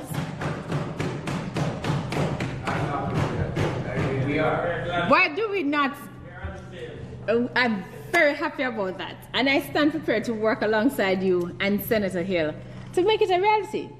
Because one of the things that we have to do is to look at our planning laws. Because you do know, Your Worship, that areas are zoned. So you have a commercial area, you have a residential area, you have things that can happen. We have to change that. It's just a reality. We're going to have to change it. And so there is going to be a need for us to look at our planning laws. But I want to put in a quick plug, because though I am for the review and modernization of planning laws, we have to also ensure that the planning laws are enforced. One of the challenges we face is that there seems to be almost like a free for all, right? I know you're trying, but the reality is it's almost like a free for all. We're going to have to put some real strength and effort and resources into enforcing these planning laws. Otherwise, the whole operation, the whole scheme will be overwhelmed, and we're going to get back to where we're coming from, which is the creation of blighted communities. Urban renewal will not take place or will not achieve its objectives unless we put people at the heart and at the center of it. So the community becomes important. I mentioned earlier that, to my certain knowledge, and I stand to be corrected, the majority of those who have taken up the opportunity under the Act are corporate entities. But I also know that a significant number of the persons who are, a significant number of these entities have remodeled or renovated or recreated the space for corporate purposes. And I also know, and this is a fact because I did check it out, that a number of these entities come with their own workers. So you go into a community downtown, for example, and I'm using downtown because we're there. You go into a community downtown to do a work to set up an entity, but you're not using the persons who work in that community. So a person on a particular lane passes by every day and sees an infrastructure going up. They see people coming there and work. They have no idea what's going on. So they are almost like aliens to the development, to the process, to the thrust for urban renewal. And because of that, there is not a sense of ownership. Nobody is anybody watchman or a security guard. Now, the undisputed fact is that a part of blighted community is crime and violence. And the undisputed fact is that when you have communities rallying around themselves and rallying around that which is important to them, then crime and violence reduces substantially. I'm therefore proposing that a part of the urban renewal should be that for every development that takes place, that a particular percentage of the employees should come from the local community. And you might say, but Sophie, we can't control what private sector do. I said, that is correct, but you're the government, you're setting the rules, so let's do it. And it is not difficult to do. We know that within the public sector, for example, if there's a vacancy, you apply internally before you go outside. It happens in the private sector too. We also know that with international bodies, There's a percentage of nationals. So if they can only employ X percentage of Jamaicans, X percentage of Americans, X percentage of Canadians. We know it happens. I don't believe that there is anything to prevent us in the new policy for urban renewal to put that as a requirement, that a certain percentage of the local workers should come from the community. And this has a lot of benefit. One, it creates employment locally. Two, it brings about a sense of community ownership. And it also provides security. People feel this is theirs, and I may have mentioned before when I worked at the Social Development Commission as a community development officer, we went into a community and we built something for them. And they never used it. And when you ask, how come, they say, but we never want this, we never tell this what we want. But the moment you engage the community, they feel like they're stakeholders. Senator Rodriguez, from experience, you would know that it is so. They feel like stakeholders. They feel they have a vested interest and they're going to want to protect it. So if a development is taking place and 5% of the persons in the community know that they're getting a job, they're going to ensure that that development takes place, because it means that their bread and butter is covered. So there are benefits to be derived, Senator Braham. And I am recommending that as we take a non-traditional and a creative approach to urban renewal, that we look at this. And quickly, Mr. President, before I wrap up, green spaces. Your Worship, you know that we are agreed, we have spoken about this so many times, the importance of green spaces in communities, in development. There cannot be any development without proper green space. And I know we have the Building Act, and we need to enforce it, but there must be green spaces. And, apart from the environmental positive that it brings about in terms of having the trees and the relationship between, oxygen and carbon dioxide and reducing of emissions, the fact is that what it does as well, it has a direct psychological, Senator Longmore is not in here, it has a psychological effect. Studies show that in communities where you have green spaces and parks, that persons are less stressed, there's less tension, there's more community bonding, because people have somewhere which they can rally. I remember in the early, what's that, Senator Braham? You agree? I know you agree. And you do have marriages, of course, but you and I support. But seriously though, at the beginning of the COVID crisis last year, when we had the curfew, I do recall a lady being interviewed from one of our communities, and she spoke about the fact that it is so very difficult for her. And if I recall, it was one of what we call one of those tenement settings. It's difficult for her to be enclosed in her house, and there's nowhere to go, which is why she was on the road. And if we think about it, when we have green spaces, we have community parks, we have development parks, then this is something that people can go, they can relax, children can have fun in a safe and environmentally friendly areas. We need to have walkable communities, Your Worship. We need to have areas where it's only bicycle or special vehicles can go there. I mean, I won't even go into the effect it has on the environment in terms of carbon emission. But it can work, it has worked. In England, we know, Senator Braham, we know it works, because there are some places in central London that you can't drive. It is a no-drive area, you have to walk there. And if you dare to drive, the payment the amount of money you have to pay. It's your place. Brixton is your place. Okay. Well, I know Senator Hill, it's all about central London for him, when you go down on Westminster, and that is where he hangs out in his free time, okay? but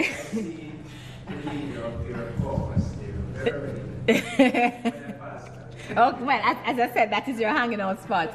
But because you hang out there ever so often, then you know that what I'm saying is true, and it can work. And that is one way in which they have managed to preserve their urban centers.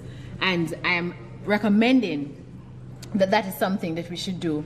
So urban renewal, in wrapping up, really is not just so much about the economic benefits or the corporate entity engagement. It does have a significant role to play, and what we're doing here today, Senator Hill, is important, and I support it wholeheartedly. But I'm saying that from the experience we've had locally and from the experience of other countries, we know that urban renewal must, in 2021, go beyond what we have always done locally. We have to look at rainwater harvesting, building envelope concepts. We have to look at renewable energy.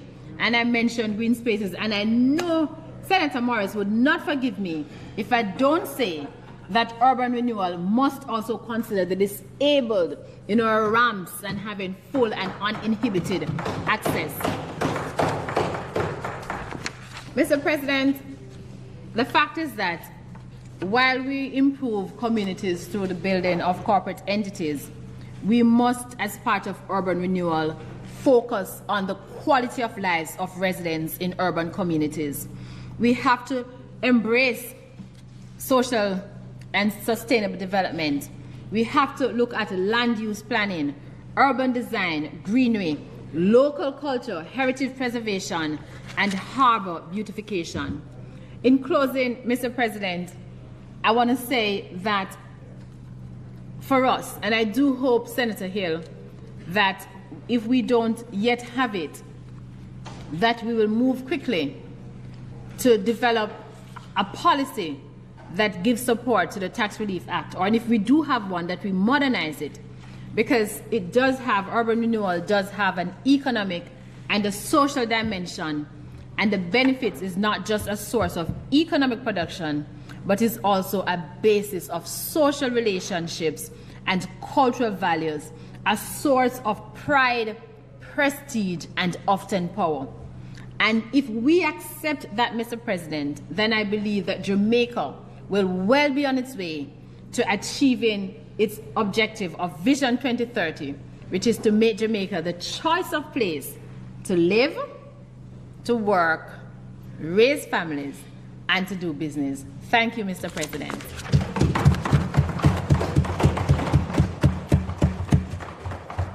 Senator Hill, I try to keep it within your time. It is going to be so surprising to you. Thank you, Senator Fraser-Benn. Senator Brown. Mr. President, I am going to ask... And this would be the first time that Senator Brown is addressing us since his recovery. I was about to say I was going to ask your permission just to say something briefly about that. Thank you. But particularly, Mr. President, to thank my colleagues. Yes, you have the permission to do so. Thank you very much. To thank my colleagues and staff of the Parliament for their well wishes and prayers while I was sick. On reflection, I do feel very special that it appears that I have a lot of love. And yes, indeed. Yes, and I'm not going to tell you how it was expressed or shown. For those of you who sent WhatsApp while I was sick and didn't get any response, it is probably because I didn't understand at the time what I was reading.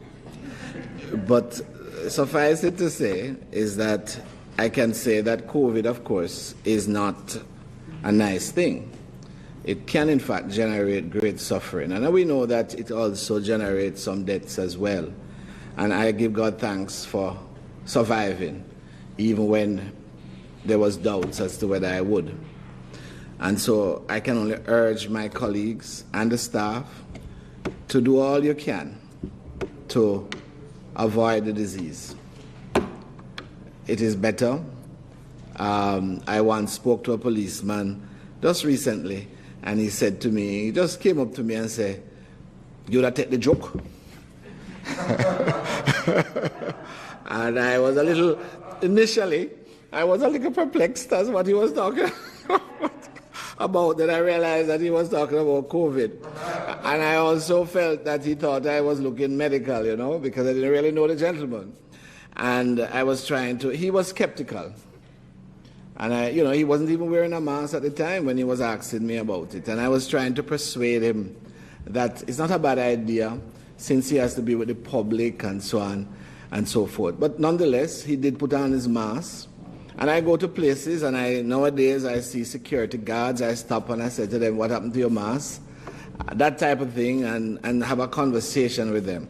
They tend to soften up when I quickly tell them that I'm a survivor, Mr. President. So I want to urge my colleagues and your families and the staff to do all you can, because you have no idea how it will treat with you if it should catch up with you.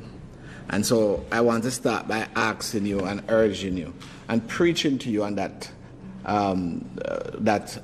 aspect, Mr. President, and that God will take us through this particular period of our lives without too much more damage. Thank you very much, Mr. President. I don't, Mr. President, say much about the UDC because there is a minister for the UDC and he speaks on its behalf. And so there are times when my colleague, Senator Lambert Brown and so on, make references to it, and I really don't say anything. Neither do I try to correct him or anything like that. But it is useful today, Mr. President, to acknowledge the work of the Urban Development Corporation and the staff, particularly, over the years. And of course, Mr. President, it includes several boards over many years. But in particular, for this particular aspect of this urban renewal tax arrangement, thank you very much, because they played a role as a secretariat when an investor or a developer has a plan to carry out a development in one of the designated areas. They submit their paperwork, sometimes in boxes, and the staff spend their time analyzing and eventually making their recommendation. And indeed, before they even submit, they would meet and provide guidance so that the chances of success would and will be increased.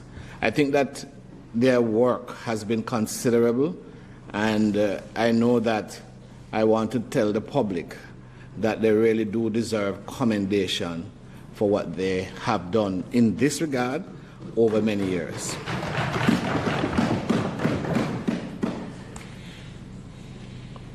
This program, Mr. President, was designed to speed up the development of certain blighted areas, Mr. President.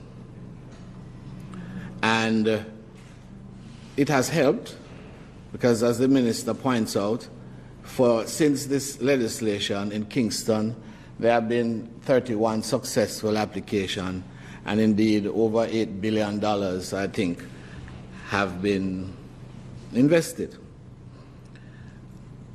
And unfortunately, in the other areas, the take-up has been less, much less. Spanish Town, probably we had 3 applicants and only 2 who were really successful under the legislation. Having regard to the nature of the need, that's not enough. And there's no doubt about it.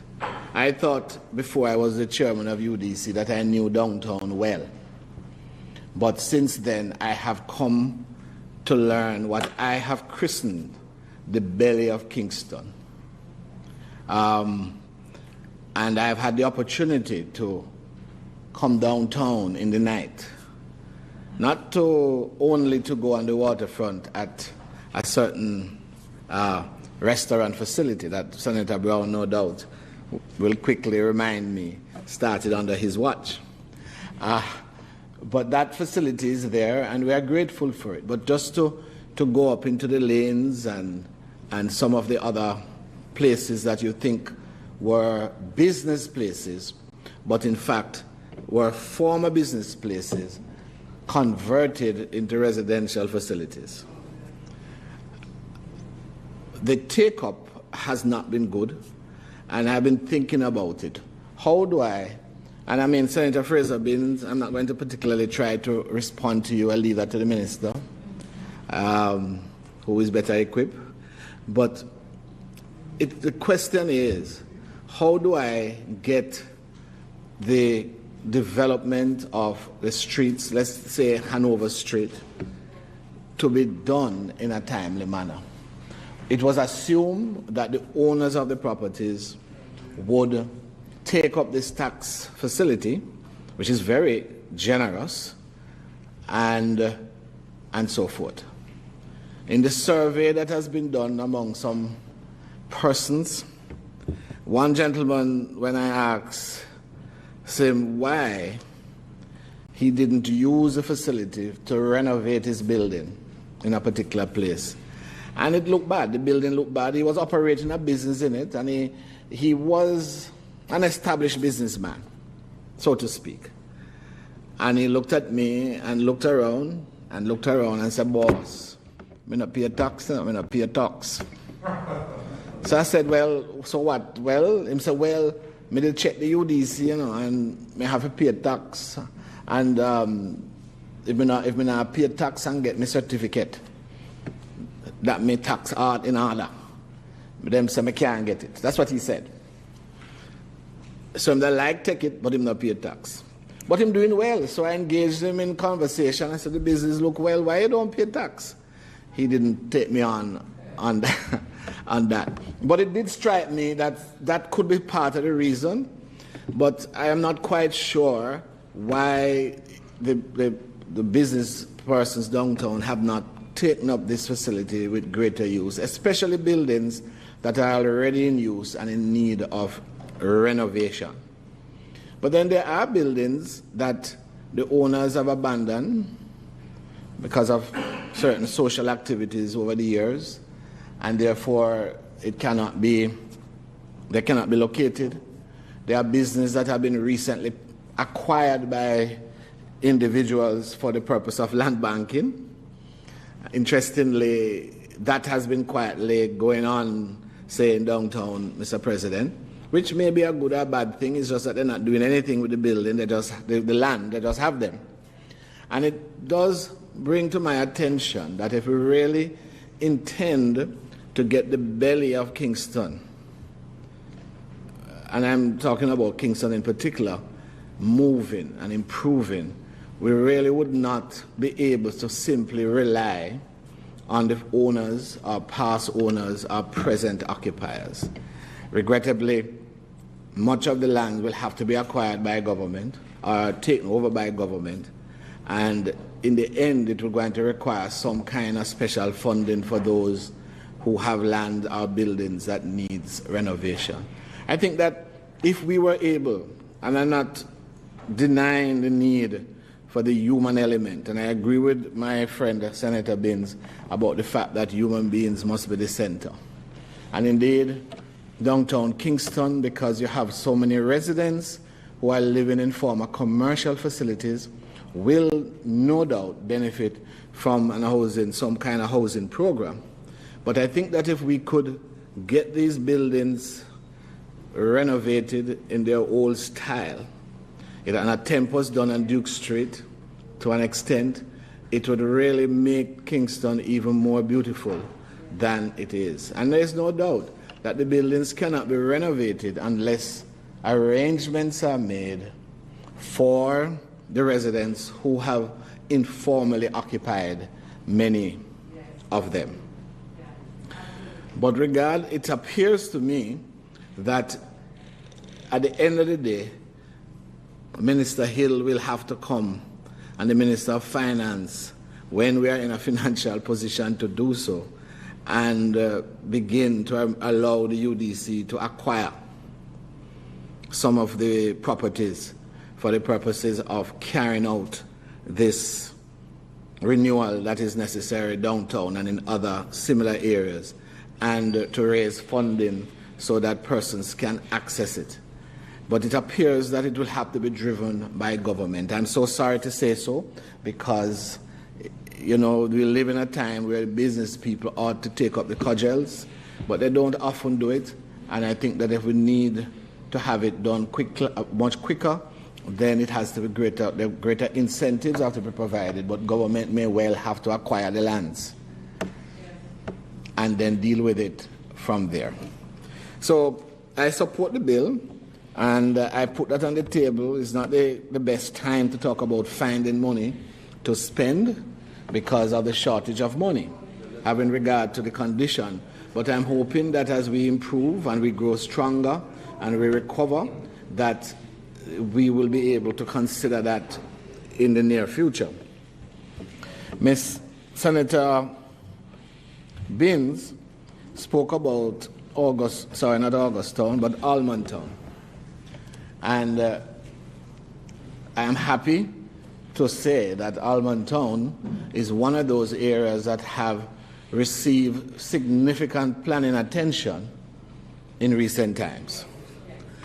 And first of all, I must also point out, and I think Senator Hill is leaving, but before he leaves, just to say that significant work is being done for sewage infrastructure downtown, even now as we speak. The sewage works that are being carried on by the Water Commission and others, which will eventually facilitate the renewal and development of this area. I wanted to say it before Senator Hill goes, so that when he comes, he can confirm it, that is so, because I think he knows it, that is so. And that significant work that is being undertaken by the government that will ensure that downtown Kingston will have the foundation upon which to continue its further renewal.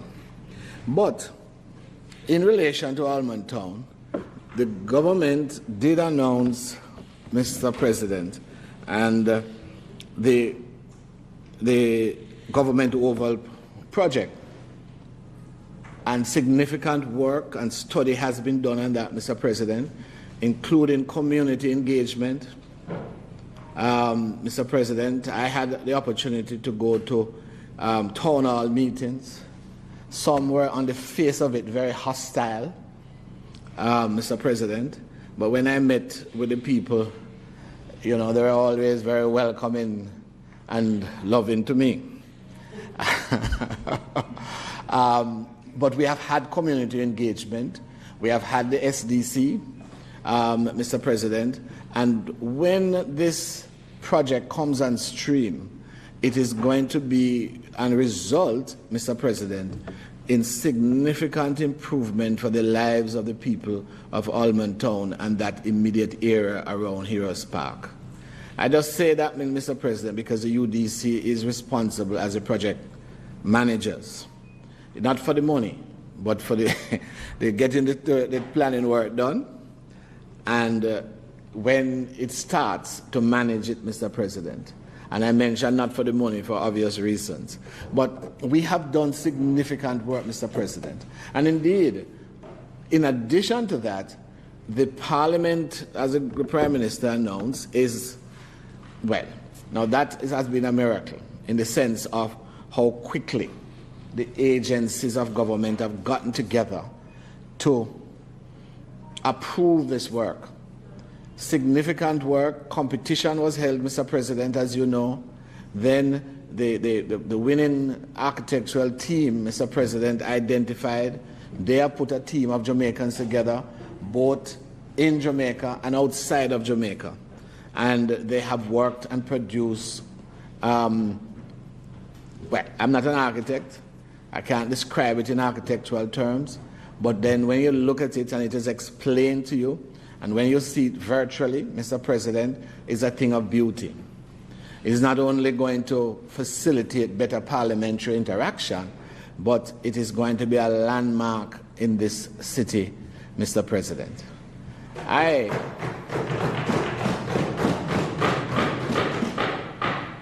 had the privilege of growing up partially in two places, one in the country in the parish of Westmoreland called Haddo, and the other is on Waltham Park Road.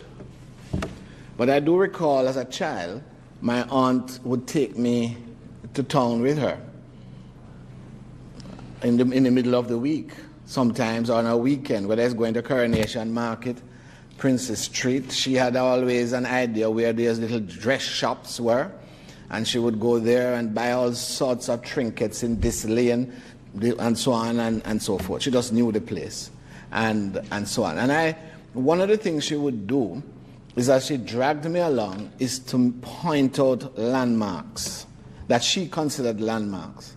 Look, boy, look up there, so. That is where so and so and so. In the language that she spoke, because we did not speak English when I was growing up. So for those of you who would like to test me in another language, I do that too. Yes. I was not always cooperative. But the point is, landmarks. And I see that when the parliament is constructed and government overhaul is done, but either of them, when boys and girls come in to Kingston, it will going to be a place where they're going to stop and admire. And they are going to tell people about it. They are going to say, now this is our parliament building. And Mr. President, it is going to be a thing that Jamaicans are proud of. That too, Mr. President, is a matter that the Urban Development Corporation has been spearheading, and I want to acknowledge their work and effort. And the other agencies who have gotten together to approve the plans and give the municipal corporation, NEPA, and so on, Mr. President, which put us in a place we are now going through, is it PIMSEC? PIMSEC, for their final approval. After that, Mr. President, it is going to be now a matter of procurement, so that hopefully, with the resources that Senator Hill will locate, come the next financial year, as the Prime Minister announced, grounds will be broken. And I want to say, Mr. President, with a bit of pride, that this Urban Development Corporation, when ground is broken on its behalf, usually work commence shortly thereafter. And I think you should give us a clap for that, Mr. President. Thank you. Mr. President, the question again of parks and so forth. And that is an area, Mr. President, that the Urban Development Corporation has taken careful note of and has involved itself greatly, Mr. President, starting in the recent development of Harmony Park in Montego Bay. If it wasn't for COVID, it would have been open to the public, but it is largely finished. Those of you, Senator Allen, I hope you have passed by, so have a look. But if you haven't, I'm going to make an arrangement for you to get a tour.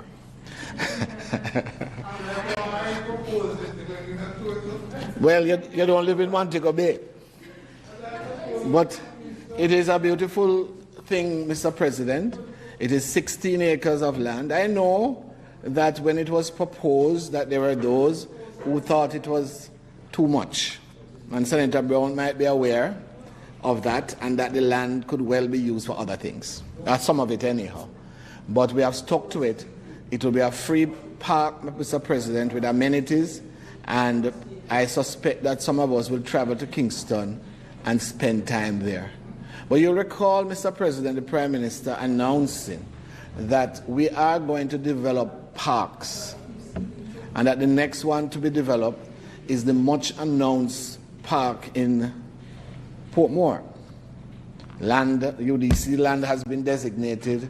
Attempts have been made in the past, and it has not worked.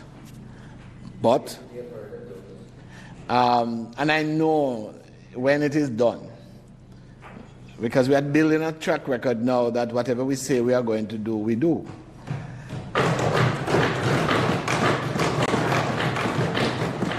And I know,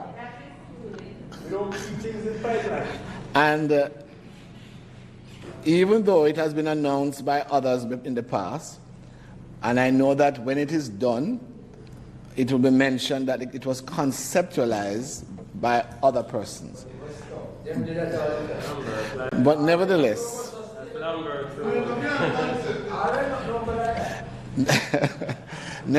Mr. President, in short order, the government, no doubt, will have the opportunity to break ground and open another park, this time in Portmore. And we have a number of parks that we are to renovate. The Prime Minister mentioned the walkway. I call it a walkway. There's a better name for it, which is going to lead us all the way from downtown along. The lands have been acquired and are available through right to the airport. What is it called? A boardwalk. Thank you. Don't worry about it. Well, yes, Senator Brown will be permitted there, of course. But these are some of the facilities, and when the government announce the other plans, it's not for me now to make those announcements because I'm only dealing with what has been announced already. When they make the further announcements as to the other facilities in towns and in parishes across the country, so that, and you know, Mr. President, I must tell you, as I return to Harmony Park, I remember when I first became the chairman of the Urban Development Corporation, I went to Montego Bay to meet the Montego Bay stakeholders. And they treated me very hostilely, initially anyhow, because they said, well, you come from UDC again? How much things you promised we? I'm not telling you who promised.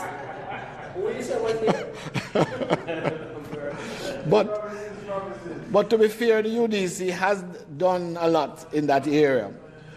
But they said that there were things that we promised, and we never do it, and they don't believe we're going to do it.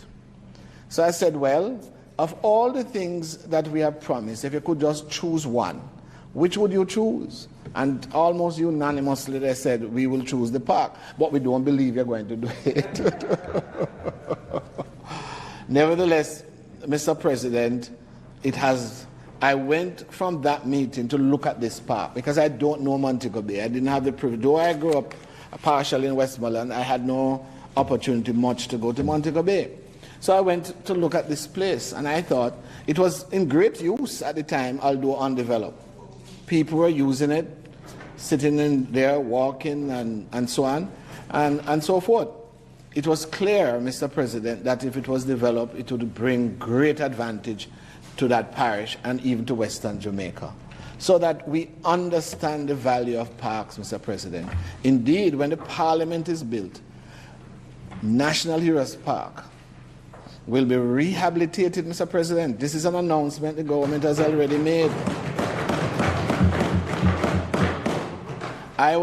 The architectural team have with them landscape architects, and when you see the plans and the trees, all local, with a small percentage of Caribbean plants, but all local plants otherwise, when the plants that are suitable for downtown Kingston, plants that are suitable for the brackish water that the wells in that park generates, and they are likely to be able to survive the harsh condition, Mr. President.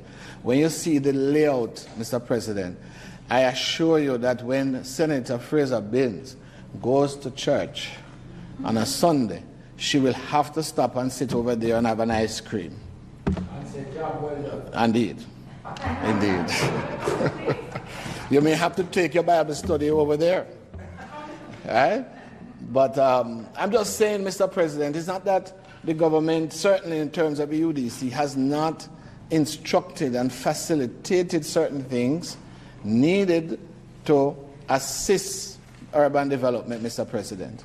If you're talking about parks, the government, certainly through the UDC, has been doing it, and through other agencies. If you talk about tree planting, Mr. President, we have been participating in tree planting in an aggressive way throughout the country, Mr. President. And indeed, if you're talking about planning and organizing communities throughout the country, The government as a whole has been doing it, but certainly UDC has been doing it. So, Mr. President, I am very happy that the UDC has been able to contribute to the implementation of the Act as it was passed in 1995, and indeed will continue to do so even when it is amended, and we trust that greater use will be made of it, and as we look to develop downtown Kingston in a greater thing of beauty. I thank you, Mr. President.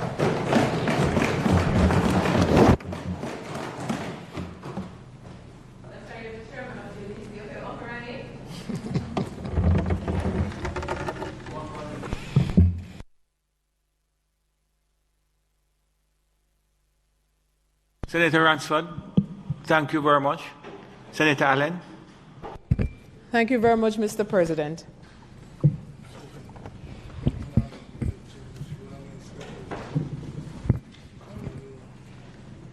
Thank you, Mr. President. You know, prior to being in this chamber, and I don't tend to say much, I tend to, and when I do, I try to be brief. Senator Allen, yes? One moment, Sure. please. Leader. Mr. President, the time being almost 1:20, I ask that the Senate be allowed to sit beyond 1:30 to complete the business of the day. Thank you, Madam. The question is, at the time being 1:20, somewhere the Senate be allowed to sit beyond 1:20 to complete the business of the day. Those in favor? Against? Senator Allen, all yours. Thank you very much, Mr. President.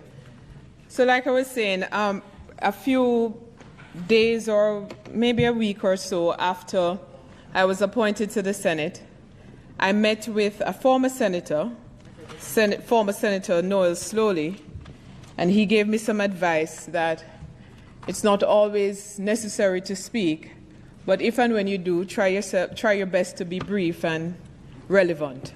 So it is my hope that my contribution today will in fact be brief and relevant as I rise in support of this urban renewal tax relief bill.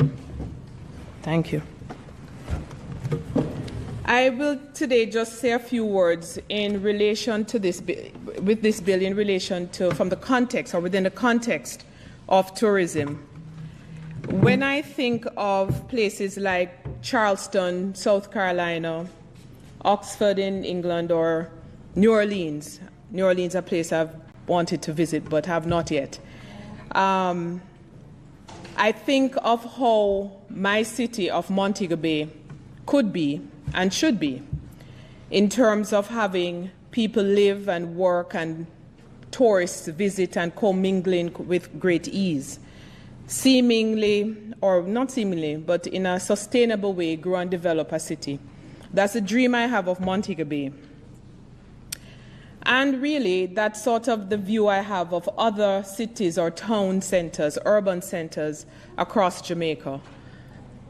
Much of our discussions with regard to urban renewal tend to focus on Kingston, and we have had a lot of references to Kingston, and in the case of the example given by the minister earlier, to Spanish Town.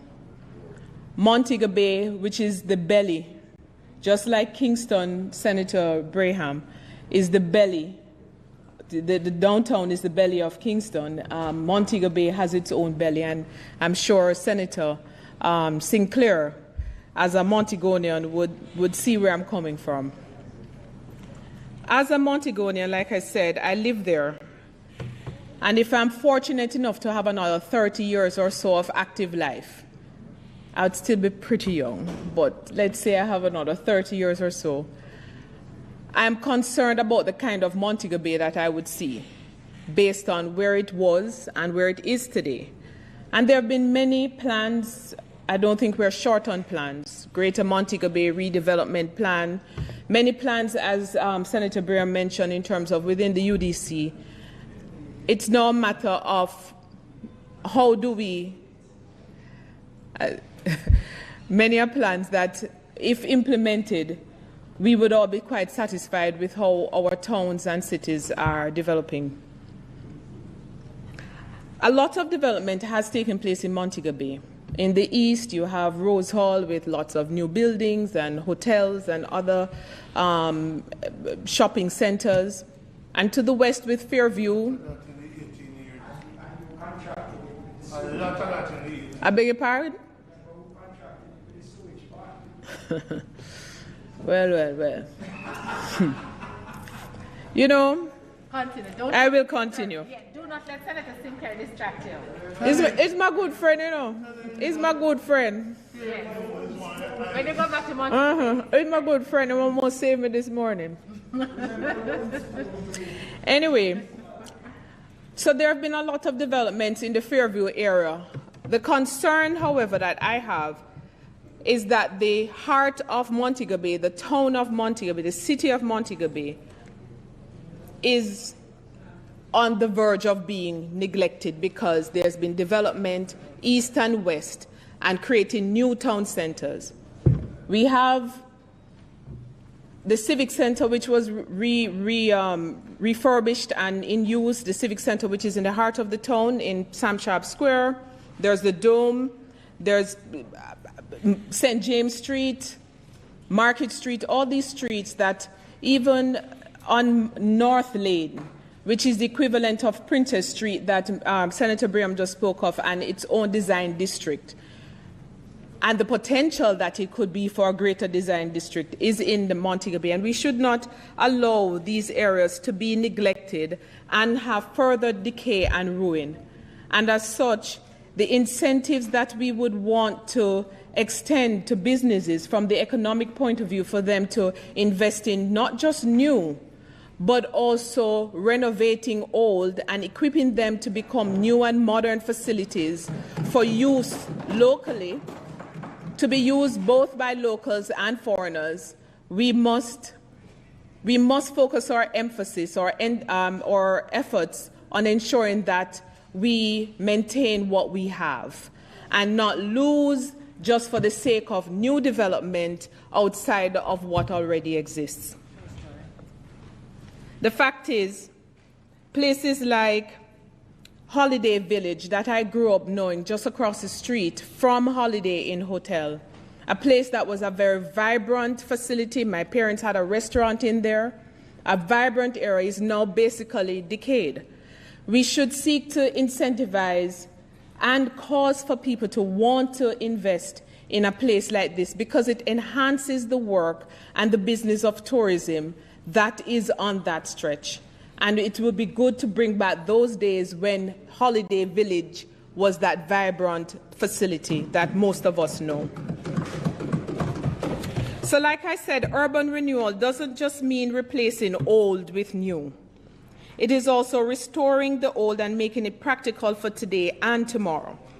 If we are to do our future any justice, there are some urgent decisions that must be made in terms of how we develop and where we place emphasis with this development. A country's success is dependent on the collaborative, coordinated effort, no different than the assembly, for example, of a motor vehicle. Moving parts working in concert with one objective, to have the completed vehicle or the completed city we wish to see. Earlier, mention was made of owners, individual owners, some of whom have left or allowed for their property to be in decay, to be going to ruin. And how do we then ensure that we make it attractive enough or not as intimidating for them to want to be part of the process to ensure that they are part of the solution to renovating and rebuilding and renewing a city? It means that local authorities, urban planners, the private sector, individual owners, civil society must continue to work together to define what we want. The efforts in urban renewal in Kingston must be applauded, and we've spoken about it already. There's been a lot of improvements that resulted in companies having their base here in downtown Kingston. The Ministry of Foreign Affairs, we see that movement into the building is taking place soon. It's on the verge. expansion of places or companies like Grace Kennedy, and we must applaud them. The restaurant facilities that are on the waterfront that was mentioned before, I enjoy that. I want to see that in Montego Bay.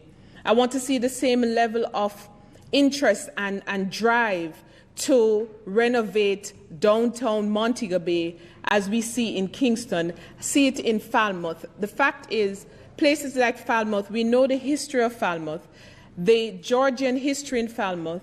Yes, there have been a few who have done work, but there's more that needs to be done in order to take it to the level of the Charlestons and the St. Augustines and other places that everybody visits as tourists.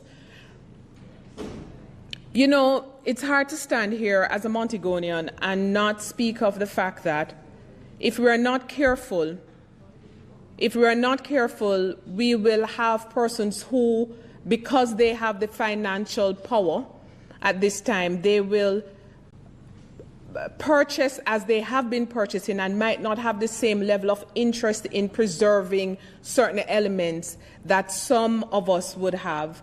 And therefore, I encourage whatever we can do in this space to cause for more local investments in towns and cities across the country so that we preserve, and in another 30 years, there can be the person who stands in my place can speak of their Montego Bay or their Falmouth or their wherever, Lucy, as I would like to speak of my Montego Bay.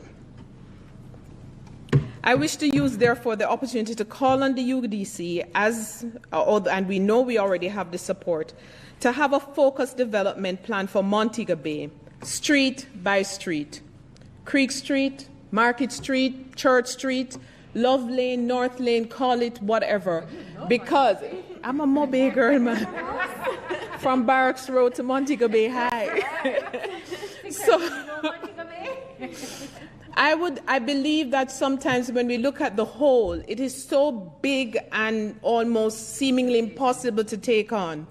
If we were to take this on street by street, I believe that we will see the small steps and feel good about and cause for others to see the effort. So let us not look and try to do everything one time. Mr. President, they say that to reach your destination, you at least have to make the first small steps. And I think street by street, we can get there. The park, you know, okay. do not allow Senator Braham to take it all crack. You see, he's such a lovely man, you know. Senator Braham, just for your knowledge, and Senator Sinclair knows this, I see the park every day. My office that I operate from is on 4th Street, another street that requires some renovation. Urban Development has its office on 4th Street. And incentivizing local investors, myself included, to ensure that we add value to. So yes, I see the park. I look forward to the gates opening. The view is amazing. I don't believe it. Mr. President. I said the view. I said the view. The view. Senator Braham. So I wish to call on the UDC, whose support I know we already have with the leadership in the chairman, to have focused development. Yeah, giving him play. I'm giving him plays. He's a good one. Yeah, he's one of the good ones. To again, like I said, street by street, to attack this business of urban renewal, ensuring that there is the mix of business, residential, and entertainment, so that we can live cohesively in one community.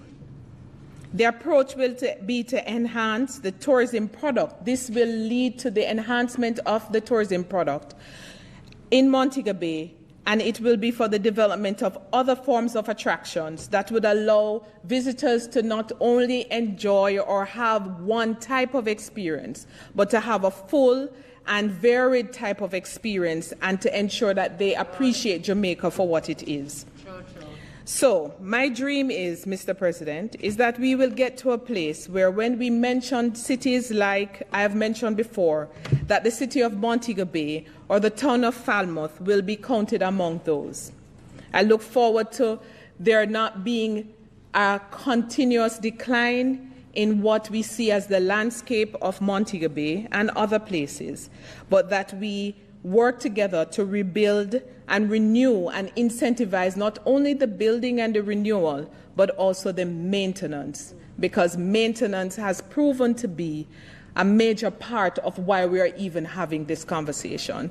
So with those few words of a few minutes, I give support to the bill, but I ask that we bear in mind that as we look forward to the development and redevelopment of our towns and cities, we do so with all hands on deck, ensuring that all Jamaicans benefit from this process. I thank you, Mr. President.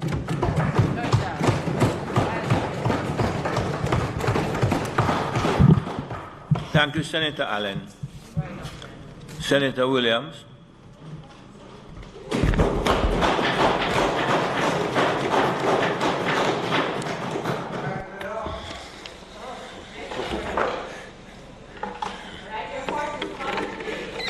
A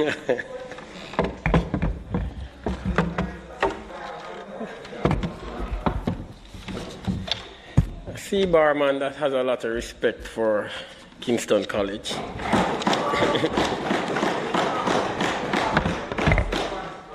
I've always said to persons, without a Kingston College, you wouldn't have as much life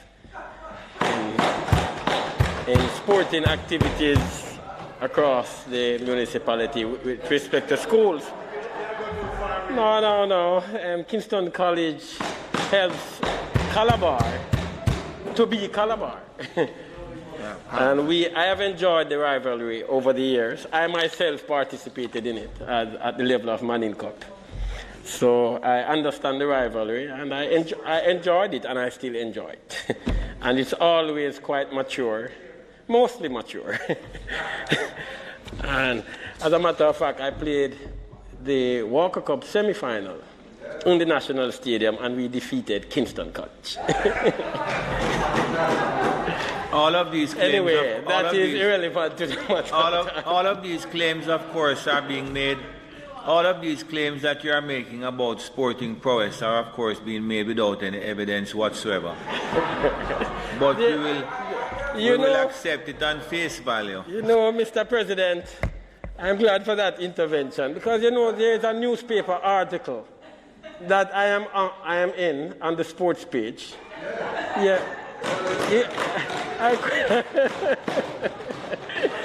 So you'd have to take up that matter with the Gleaner Company.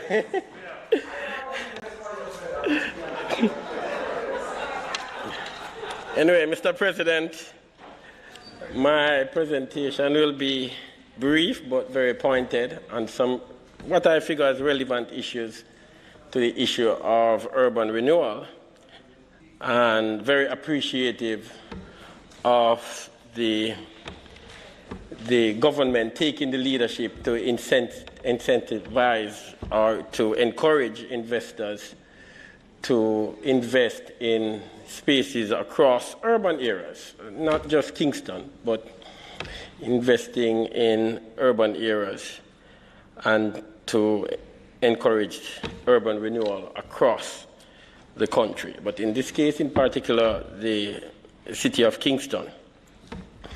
The top challenges facing cities from a World Summit were listed, World Cities Summit, and they were listed as transportation planning and development, economic development and job creation, financing infrastructure projects, housing supply and affordability, and an aging population.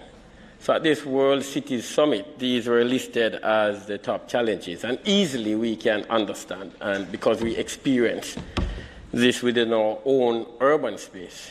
So we understand transportation planning and development. We understand why that would be a major urban challenge confronting us, the issue of financing infrastructure projects, Because we understand if we are going to have urban renewal, then the infrastructure of your urban spaces must be expanded, and also must be expanded in some cases, must be renewed or replaced. And also the issue of housing is very critical. It's not just housing, but affordability. And that is critical because a piece of data I've looked at suggests that 40% of the migration into urban areas will take place in what we call inner cities. So it is, which some feel would exaggerate the issue of economic disparity and the issue of just the infrastructure within communities to support very vibrant and resilient communities. And so that is also an issue that we have to pay attention to, that more and more persons who are coming into urban areas are really, a large number of them are coming into already areas that are not, where the infrastructure is already substandard. And so that is something, as we contemplate urban renewal, that we have to. So the issue of housing and communities and planning communities, quite relevant to urban renewal. The issue of an aging population is also something that we have to really pay attention to. And that also goes back to the issue of leisure and recreation. And we speak about it as walking trails and boardwalks and so forth, because that is also quite relevant to an aging population and quite relevant in terms of if you look at the economic burden that can be placed on your health sector if your aging population is not healthy. And affording your aging population the opportunity to walk and exercise and to connect, because connecting with others is important. So we speak about for your aging population, you have your golden age homes and your infirmaries and so forth.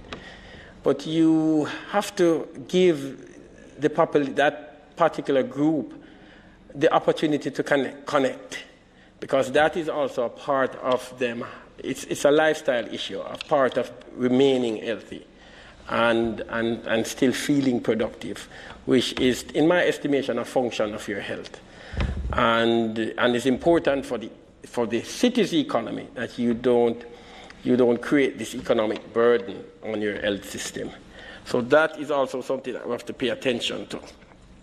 There is an issue that I want to mention and pay some attention to. It is the issue of the knowledge-based economy, and it's quite relevant to this discussion. As mayor of the city of Kingston, if I'm contemplating urban renewal, I can't contemplate that without looking at the economy of the city. What is going to be the foundation of the city's economy that is going to drive job creation and drive and foster business opportunities? And in my mind, we have to look at the fact that in the real world, the economy is really the knowledge-based economy. So how do we attract knowledge-based entrepreneurs and workers? Because that is important. So it's important that we create them, we retain them, but also attract them. Because to the knowledge-based entrepreneurs and workers, the workplace is borderless. So it's not too important to them. Well, I wouldn't say that. It's important where, but they will go anywhere as long as the right components are there. And that is what is important to me as a city, is that we create the components that will be attractive to these knowledge-based workers and entrepreneurs, because they are the ones that are going to generate the jobs, create businesses, and in a way, in turn, increase the standard of living and the quality of life within your city space. And what is relevant to that? When your planning is very important. So planning and design is important. And so in your planning, you have to look at what would attract these workers and what would create these workers and retain them. So education is very important.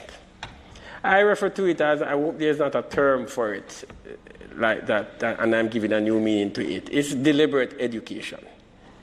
You have to focus on particular types of education to create the knowledge-based persons within your city space and retain them, and also to attract others, because others are attracted by your education system.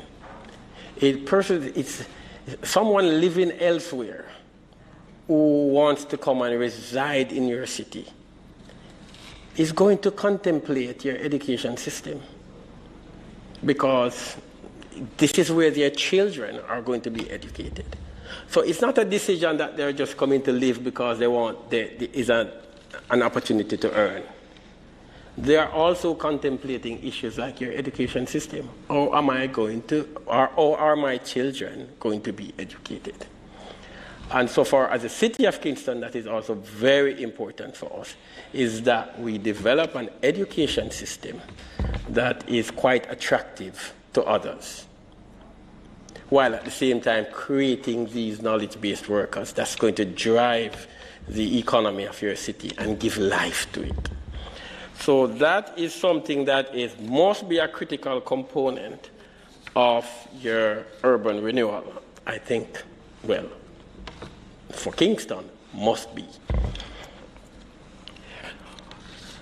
Also, Mr. President, the issue of planning and design. There are some elements, and I know one of the speakers, I believe it was Senator Fraser Binns, mentioned the elements of city and planning. And so you really have to look at the issue of allocation of land use for different city elements based on function. Then you have to look at green spaces, areas for conservation, which is also very critical, and transportation, ways and lines. And then your central business districts, your housing and industries and utilities. All of that is required in the planning and designing of cities, and is very important in the pursuance of urban renewal. On this note, Mr. President, I would like to commend the government under the leadership of the Most Honorable Prime Minister for moving the Provisional Development Order to its rightful end. The government is very committed to moving the Provisional Development Order to its end. Because we know we are not at the end of the Provisional Development Order, we were reminded of that in our recent court decision. And so that is something that is taking place, and it's important. And I'll just take this opportunity to mention about 3 areas in the development order that I'm just going to highlight and to say how important those are as against the original development order. So the new Provisional Development Order, the 2017 Provisional Development Order, for the first time, the entire area of Kingston and St. Andrew is designated a development order area.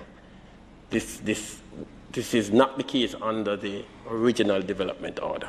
So the entire Kingston and St. Andrew is designated a development order area, including the Pedro Keys.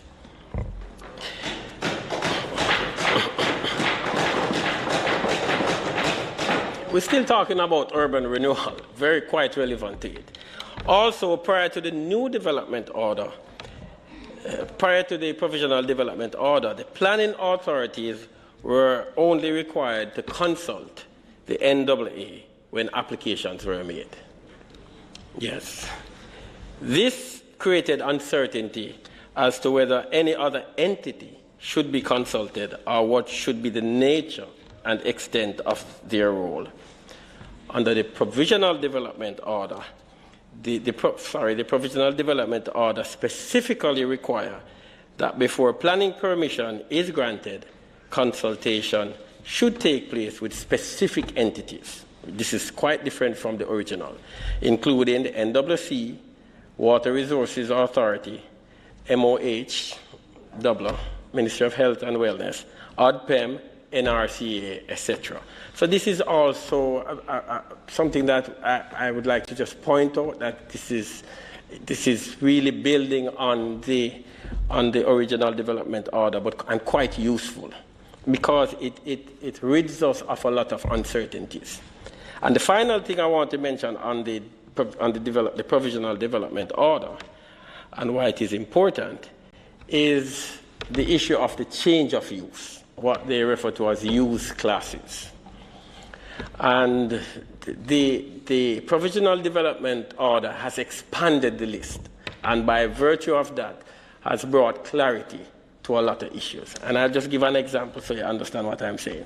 Let's say you have a travel,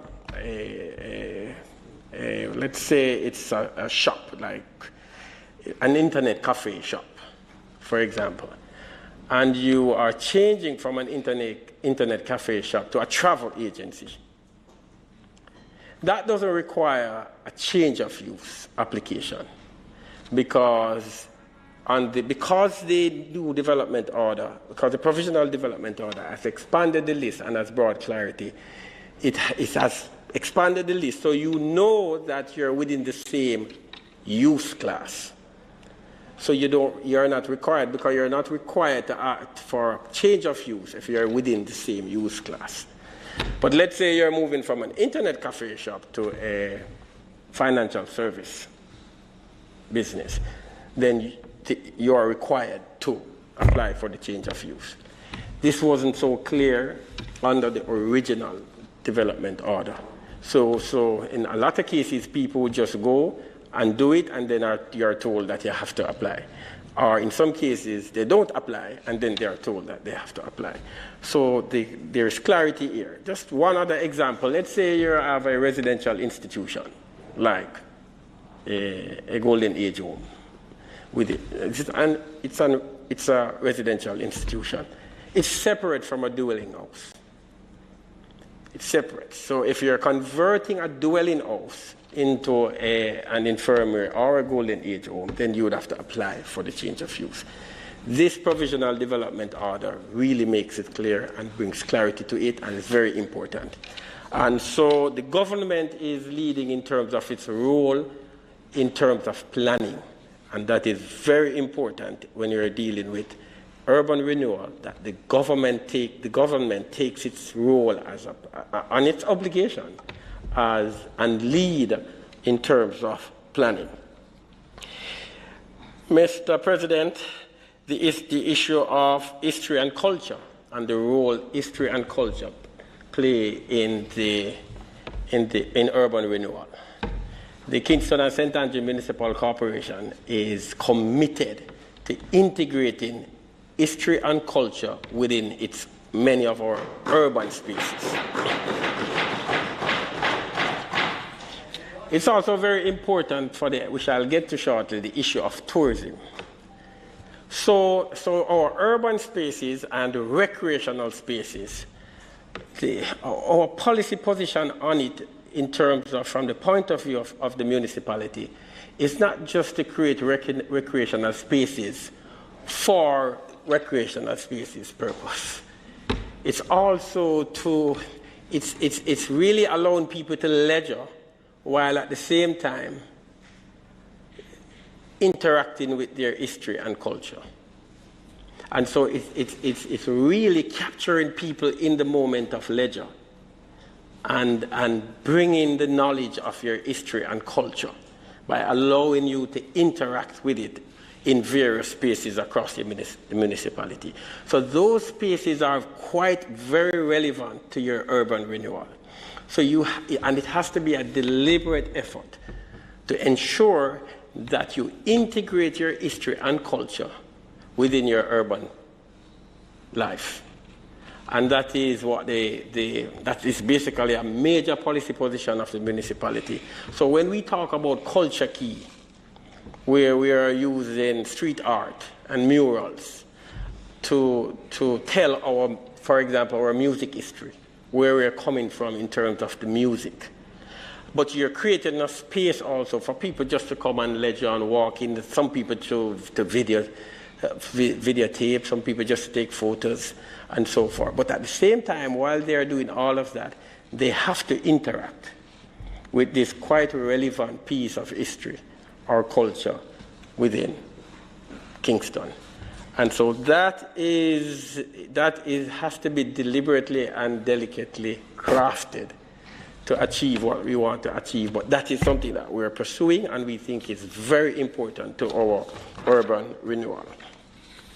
The other issue is, I want to get to know, Mr. President, which is very major for us, is the issue of tourism. And it's built on the vision and the policy position of Kingston as a destination city. Now, how are we going to provide the catalyst for the urban renewal we are looking for? Or are we going to inject investment and energy and belief into this new Kingston or this transformation of Kingston? And I believe that the issue of the Kingston pursuing the path of a destination city, of a tourist city, is quite relevant and linked to that belief and energy. And therefore, this is something that we have been pursuing. The issue of tourism and travel and tourism is very relevant because travel and tourism cuts across sectors. So if you look on a piece of data, for example, there is a piece of data, let me see what it is. Tourism and travel accounted for 10.4% of global GDP, including direct, indirect, and induced impacts. But the direct contribution is about 3%. It's about 3%. So the indirect contribution is 10.4% to GDP, while the direct is 3%. So you realize the indirect contribution is huge. And why is it so? It is so because tourism is cutting across sectors, which means that for me as a mayor of Kingston, it is very important because if you infuse tourism into Kingston, then your development is across sectors. You're developing facilities in the municipality across sectors, meaning facilities are being developed for the purpose of tourism, but they have added benefits and very important and relevant benefits to your own population and to the general development of the city. And so that is important. That is why we see the pursuit of Kingston as a destination city as very important, because it is also causing the development of facilities and infrastructure that is in a general way beneficial to the city and probably would otherwise not have been done. So I hope you understand why the Kingston as a destination city is very important to us. Now, some may feel that it's far off. I don't. For example, if you look at stopover arrivals in January 2020, a few months ago, the figure was 227,200. I'm talking about for the entire island now, with an average length of stay of 9 days. This recorded an increase of 4.9% over January 2019. So it's an increase. Good news, probably, yes. We are getting some increase now. Now, in Kingston, stopover arrivals, which is 9.2% of overall stopover arrivals for the country. For Kingston, it was 21,014, with an average length of stay of 15 days. So the length of stay for Kingston is higher than the national length of stay. Kingston recorded a 15.3% increase in stopover arrivals over January 2019 and a 28.4% increase over January 2018. So Kingston's 9.2% share of stopover arrivals in January 2020 is higher than Port Antonio and the Mandeville South Coast. And look at it, the average length of stay in Kingston is 15 days compared to 6.8 in Montego Bay and 8.1 and 8.4 in Ocho Rios and Negril. Now, we are nowhere near Montego Bay or Negril or Ocho Rios. But the warning is, and it is very clear that the signs are beginning to show that Kingston can become a destination city and in the future a major center for travel and tourism. That's a vision we have for Kingston. And that's a vision we are pursuing, and we believe that that is quite relevant to the urban renewal efforts. The government of Jamaica has been very active in this effort. And the government has supported many major projects that is intended to develop the city and transform the city. For example, if you look at the Agley Park road expansion, the Constant Spring road expansion, the 3 miles, the Portia Simpson Square Mill, the flyover there are 3 miles, and also at Portia Simpson Miller Square. And that is also very important. And if you look at, I've just seen one here, just looking at it, the sewage, the NWC sewage extension infrastructure projects. Those are happening right across the municipality and very, very important to your urban renewal efforts and very important to the growth and development of the city. I end by saying, the road infrastructure is critical to our urban renewal. And for us at the KSAMC, it's not just about road infrastructure renewal. It's also about looking at these remote and rural communities within the municipality and connecting those rural remote communities to the main arterial roadways so that you have the ease of entering the commercial centers of the city.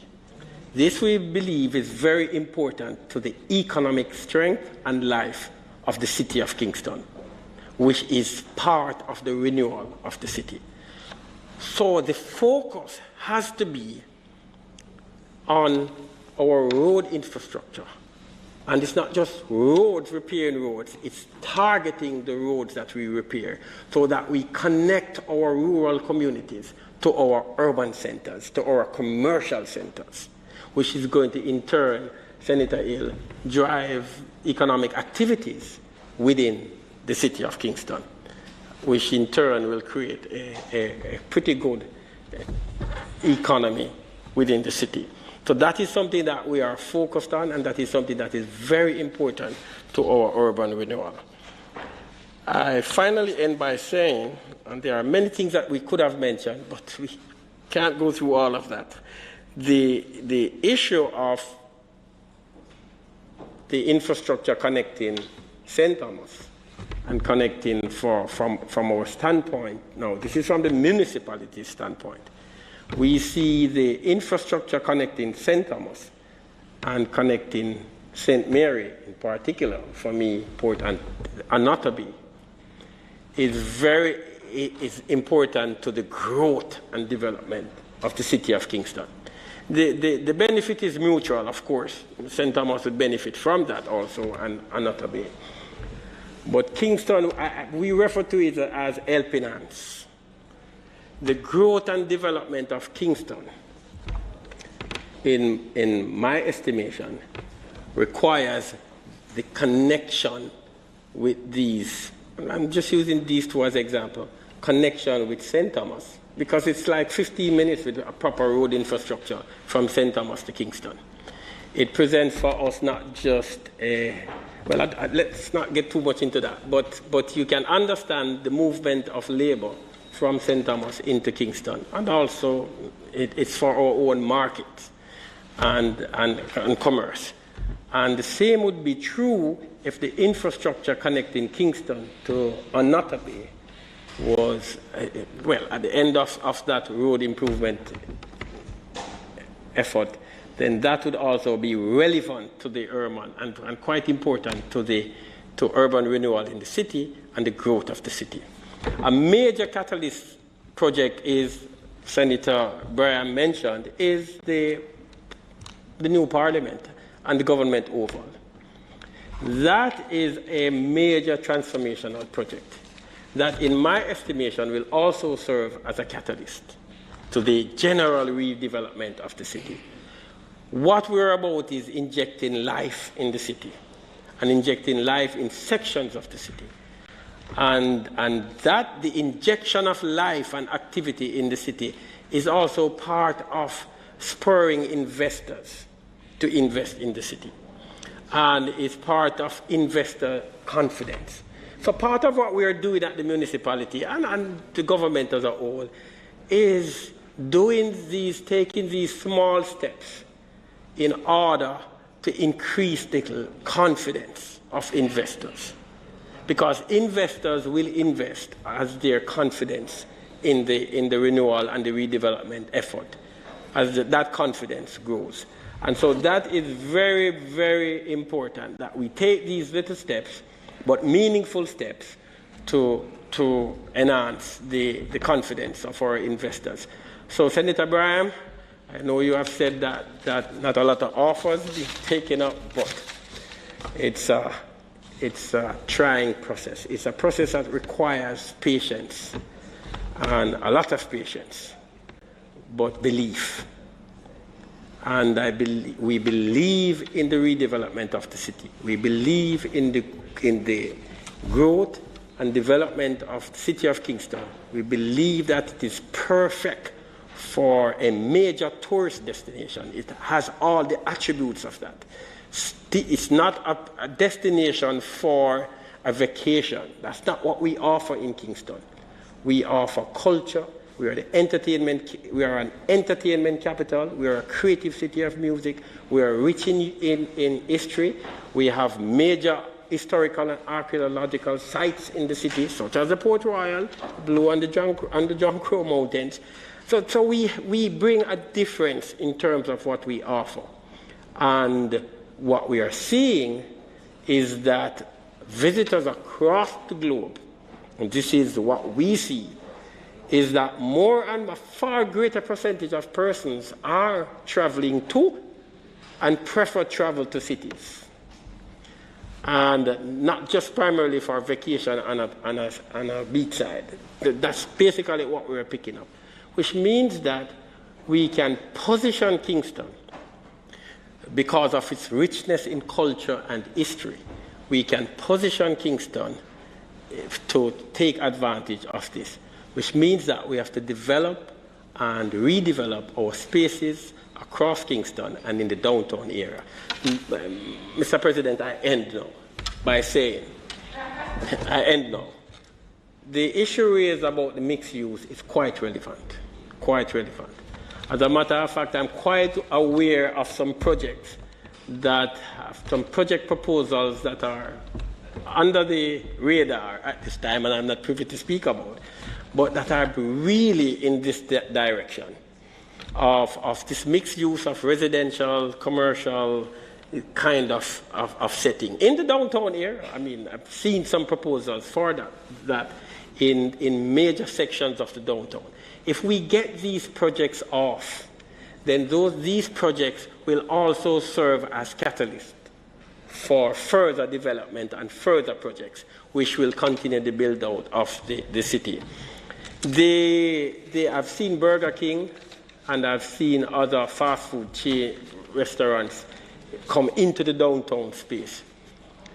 As looking as mayor of the city, I believe that there is a need, and I'm just saying it now because I want these investors to begin to think, the fast food chain type investors, that there is a need to locate within the downtown of the city an area with a chain of fast food restaurants. And in my estimation, that would be quite welcoming. And that is something that, as mayor of the city, I would urge these persons to begin to look at, to at least just begin to explore and contemplate that there can be and would probably be very profitable in over the next 5 to 10 years and beyond if we locate within the city an area just where you have a series of fast food restaurants. That would bring life to that space, and that would concentrate a lot of persons in that space, which would be important. So, Mr. President, I know I've been very long, but I hope what I have said would have been useful to the members of the Senate. Thank you very much for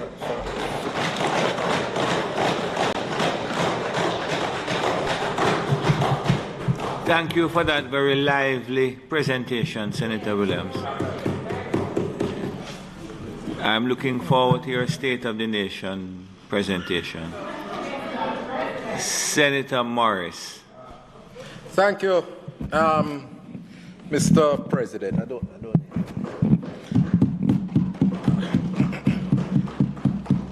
Mr. President, I rise to contribute to this bill, but you know, Mr. President, you challenged my friend's footballing prowess.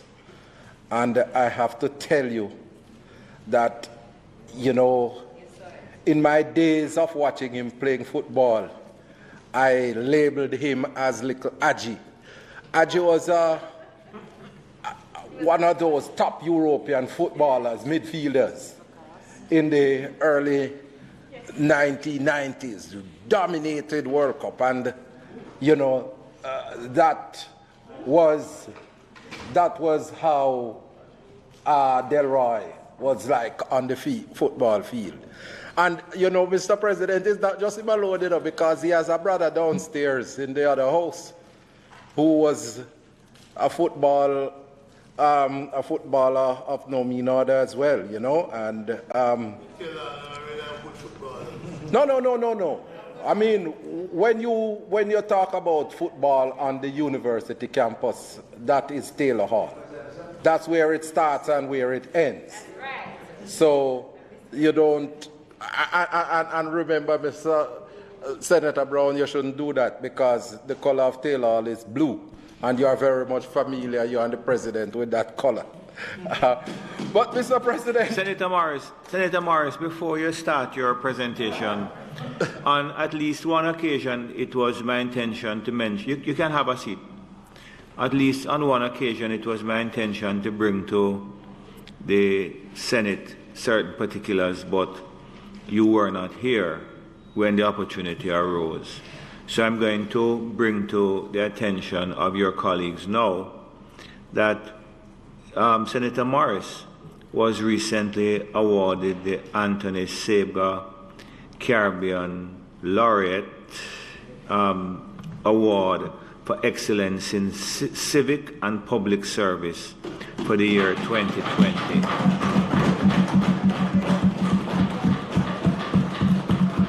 This award is given to persons in recognition of their significant Caribbean achievement and seeks to highlight and encourage and support the pursuit of excellence by Caribbean persons for the benefit of the region.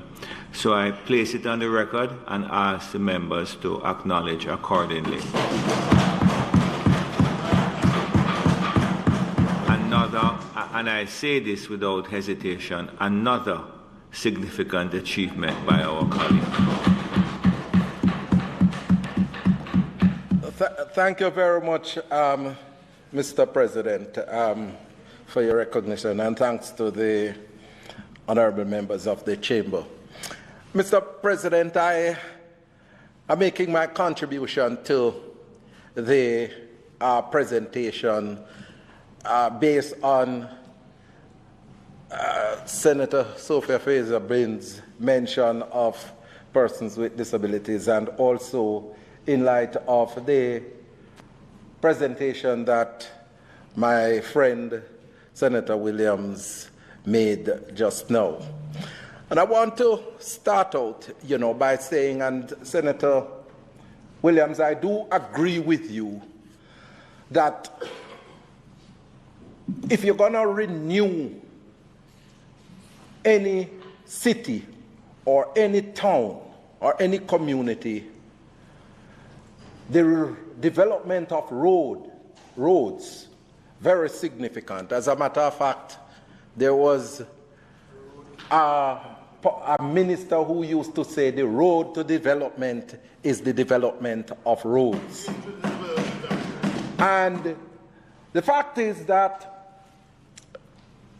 when we were government, we paid a significant attention to that. And that is why efforts were placed on building out the North Coast Highway spanning from Negril to Port Antonio, which opened up all of those opportunities along towns spanning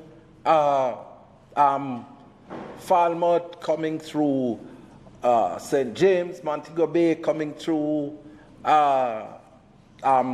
Ocho-Rios, coming through Port Maria, all the way into Port Antonio. Significant. And we see right now there is a significant land grab on the North Coast, because it is the choice place to go and hang out on the weekend and to even live, So you see what happens there. And then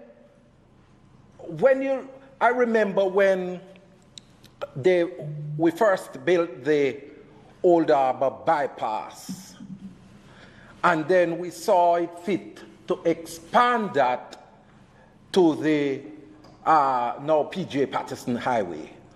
And we see all the developments that have taken place spanning the southern corridor of the island thus far. And your administration, the government, is currently embarking on the southwest, is that the Southwest Highway that is going from Clarendon down into Westmoreland. And what you're going to see happening is further expansion of communities along it. So we support and we believe that we have to build out the road infrastructure to make sure that, it facilitates the growth and development of communities, the growth and development of towns, and the growth and development of our cities.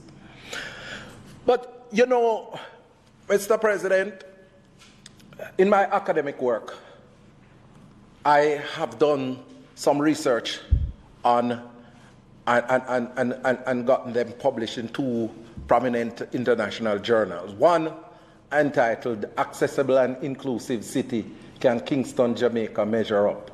And Your Worship, I must tell you that I had to give the city a failing grade in terms of its accessibility to persons with disabilities. And when you look at the infrastructure throughout the city, whether it be in terms of housing, whether it be in terms of health facilities, whether it in terms of our green spaces, by and large, they are inaccessible to persons with disabilities, not to mention the sidewalks in the city. And you mentioned very well about tourism and its prospect for the city of Kingston. And it has tremendous prospects. And here I want to put to you, Mr. President,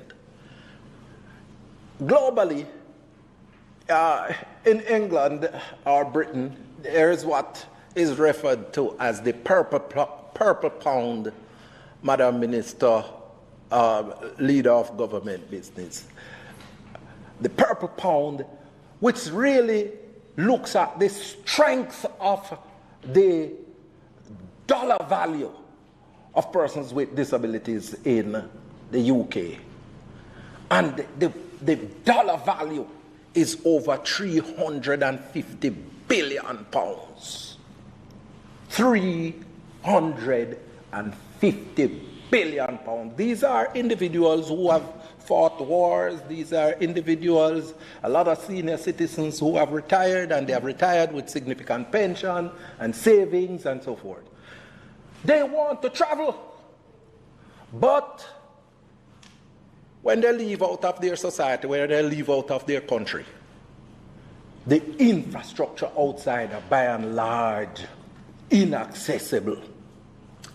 And that is a challenge for you now, Your Worship, that I am prepared to work with you on, to make the city more accessible for persons with disabilities locally first, and then make it available to tourists who want to come to the city to visit and see what Bob Marley has done, to go down in Trench Town, to go up to Hope Road where he has his museum, and, you know, I mean, go to Port Royal and see what is offering there. The first governor with a disability inside the English-speaking Caribbean, Sir Henry Morgan. Make sure that we market the city within that context as a disabled-friendly destination. And I am prepared to work with you on that. But included in this bill, Mr. President, are some provisions that can assist the efforts of the mayor in a tremendous way, because it speaks to the incentive mechanisms that are there to facilitate urban renewal. And one of the challenges that I've had is how governments, plural, you on that side, we on that side when we are on this side when we are government, how we use incentives to stimulate national development and to meet certain international objectives. We have signed the Convention on the Rights of Persons with Disabilities, and we have also signed on to the Sustainable Development Goals. And it requires that we put certain things in place by 2030 to facilitate the general development of the society, but also there are specific targets in the Sustainable Development Goals for persons with disabilities. And included in that is to make our cities and towns accessible for these individuals. But I don't see us using the incentive mechanisms properly to tie it into these national and international objectives.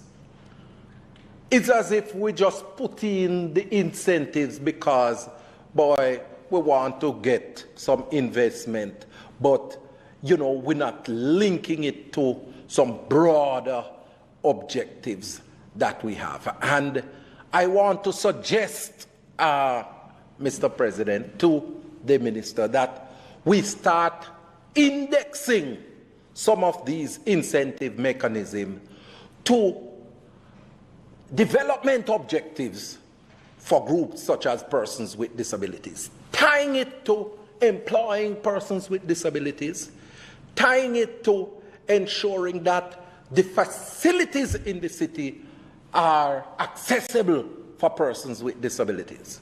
And one way that we are going to ensure that is done, Minister, you mentioned that there is a committee that is set up to deal with the incentive mechanism.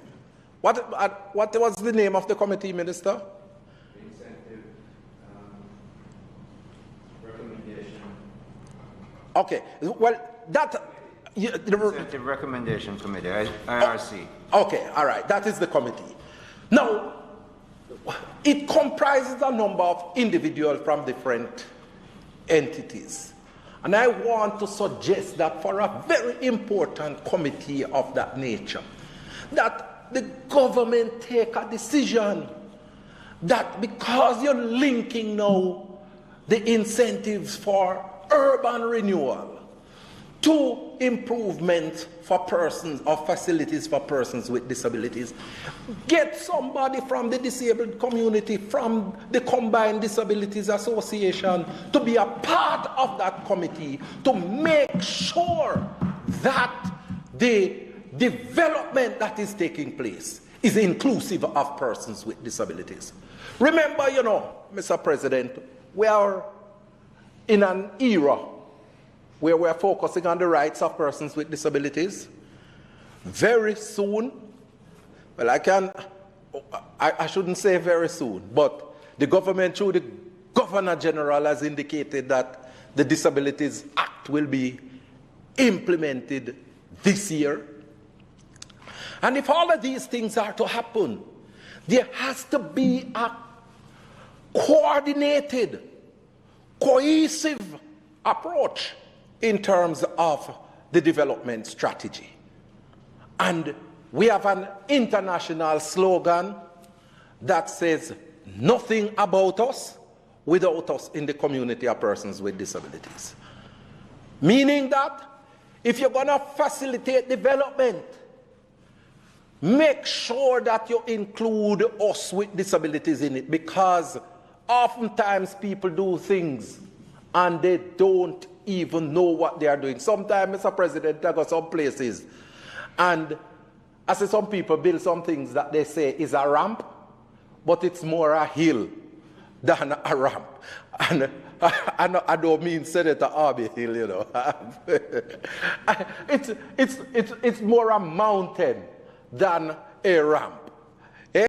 And so we have to make sure that we include persons with disabilities in the development process. And I am suggesting, Minister, that on that committee, a member of the community of persons with disabilities be brought in to ensure that what developers say they are doing, they are actually doing, and not just benefiting from the incentives that government are putting down just like that.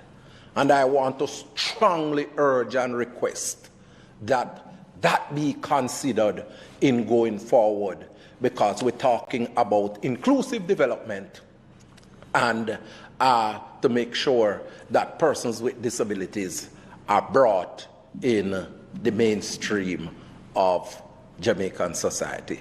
May it please you, Mr. President.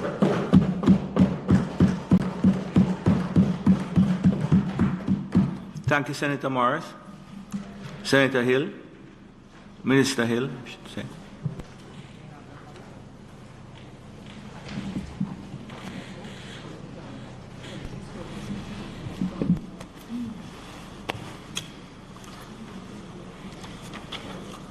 Mr. President, I really thank my colleagues for participating as they did in the Urban Renewal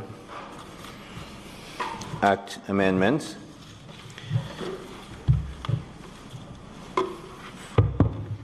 Thank you.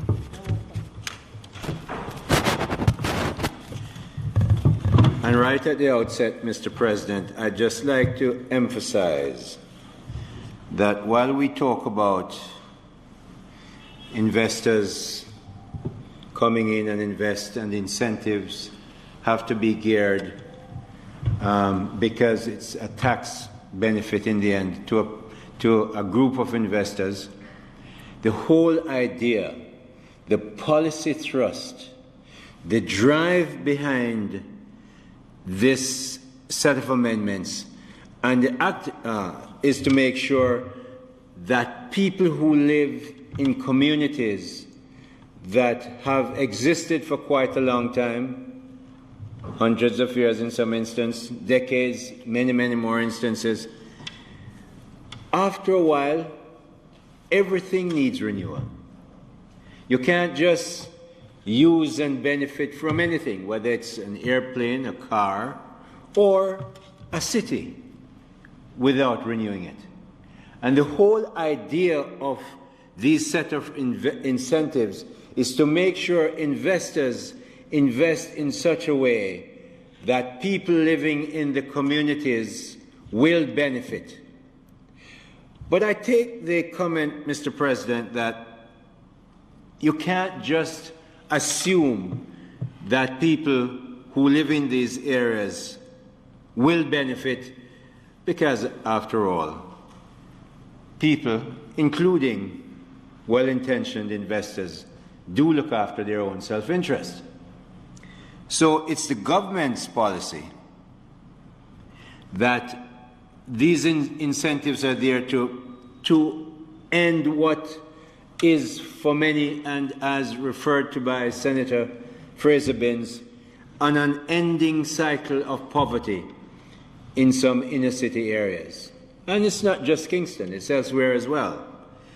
And these incentives are to encourage investors who would not normally look at an existing place that has gone through decay, but would rather look at developing a brand new greenfield set of 500 houses and new everything. And it's easier. But to come into a place where people live, where there are sewer systems, where there are buildings that are decrepit in some instance, and put in your money, it's hard to do. But also, there are other things that the government is doing to augment and support and build. Prime Minister announced that we're going to build 70,000 houses in the next few years. 10,000 of those at least will be for people who can buy houses for $8 million or less. It is not for only friends of rich senators, I'm saying, Senator Brown. It's of people who really sometimes are starting their house for the first time. Maybe they and their partners will come together, get a first NHT mortgage, and can manage to get to $6 or $8 million. But those houses, the Prime Minister has directed and, in fact, making sure that some existing arrangements are changed to ensure that those 10,000 houses that are priced at $8 million or less will happen. And that, I can assure you, many of those will be in inner city areas. And when that happens, people then live differently and behave differently. Your built space very often decides how you behave. And when you have built space of zinc fences and no roads and questionable bathroom facilities, you behave differently than if you own your own house, small as it might be, but nice and clean and is yours. You behave differently. And we mean for that to happen. But we're also looking at the infrastructure. I can tell you, and His Worship the Mayor mentioned it, and before him, Senator Braham from the UDC, we are looking to overhaul completely the sewage system downtown. Why? Because, yes, please, it's worthwhile. And when I tell you that the overhaul is probably going to be $800 million, as estimated by Castalia, a well-respected a water consultancy, you should clap again, because it's going to be major and important. You cannot build tall buildings and other buildings for ordinary people to live in unless you have good sewage and good water, and we don't have it downtown. Some of it is over 100 years old. We're going to change it. But, Mr. President, I'm going to keep much of that for my State of the Nation report. So I move on. Don't say that. Behave yourself. There is, and Senator Samuda is right next to me, and he is driving this with Minister Chang. There are significant investments going into the security services in our towns, and especially downtown Kingston, because as towns decay, because like everything else, if you don't maintain it, it decays. As towns decay, security becomes a big issue. As more people live in a smaller space, security becomes a big issue. And so the government is also investing. It's part of, if you will, Senator Fraser-Binns, the macro-level investments that must be in place if you're going to improve a downtown area. Unless you have those macro incentives, investments in place for the infrastructure, investors won't come. They can't, because they can't put in water. They can't put in sewage. They can't put in light. It has to come from the central government. But when we put those in, we must invite private investors, which is what the Urban Renewal Tax Incentive Act does. So it all fits together neatly into one. And then, of course, Senator Williams, His Worship the Mayor, rightly wrapped all the infrastructure upgrades into the urban renewal system. Everything you see on Constant Spring Road and Hagley Park Road and the 3 flyovers at Portia Simpson Miller Highway and Expressway and all those things in place, all that system going in from the new $60 million sewage system we're putting in from 3 miles or 6 miles to Port Royal is all part of that infrastructure. The mayor wrapped that in nicely. And I want to give you an anecdote that I had this week. 2 people who are down here, unfortunately for Michael Sharp's funeral arrangements, and sorry to see him go. He has served the country very well.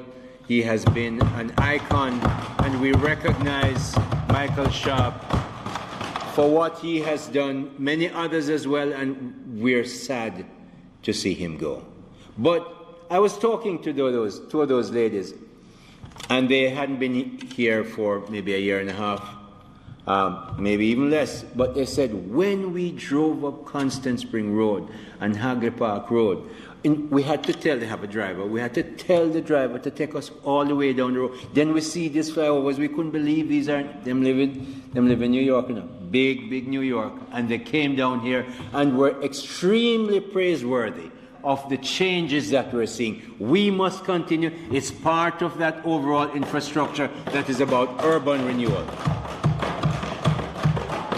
Built by labor.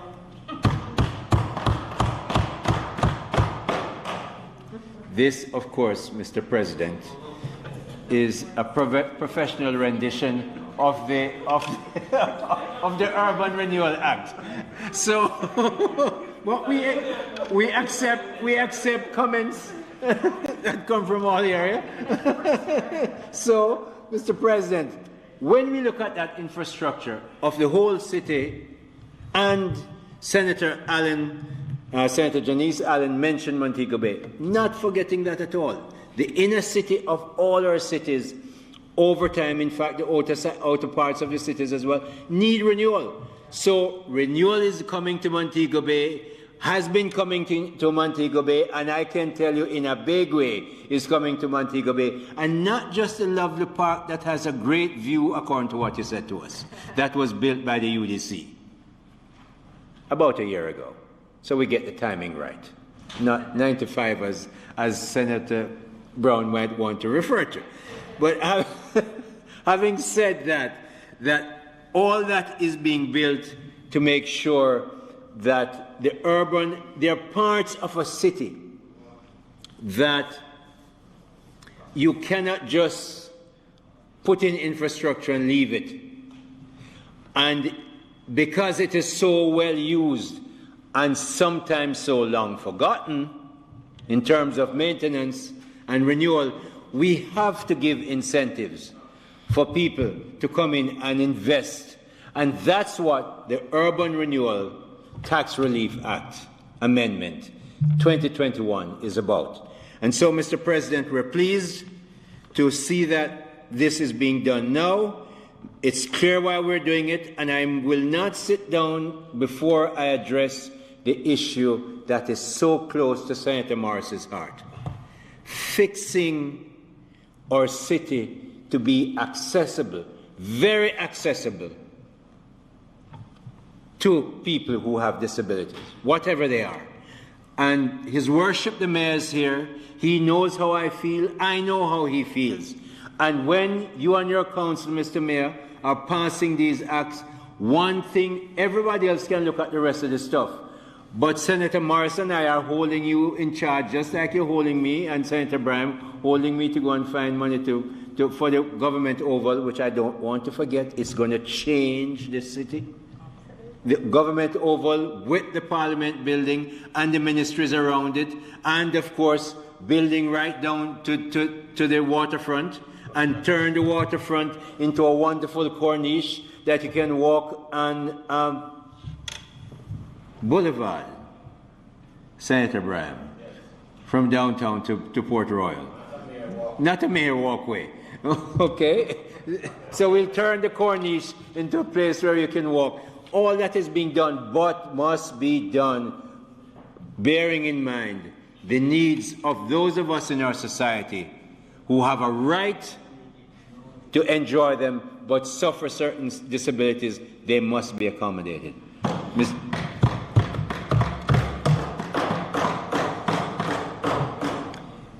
Mr. President, I say to you that this act, the amendment of this act, is to bless and prosper ordinary people in decaying towns and cities. And with that, I ask for the second reading of the bill. Thank you very much, Senator Hill. The question is that the bill be read for a second time. Those in favour? Aye. Against? A bill entitled An Act to Amend the Urban Renewal Tax Relief Act, read a second time.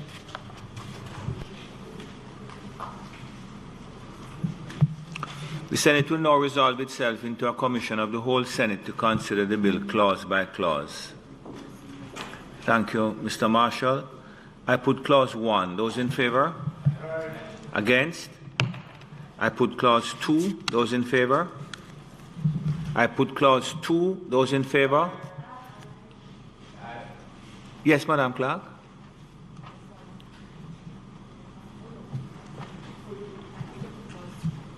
I put clause 3. Those in favour? Against?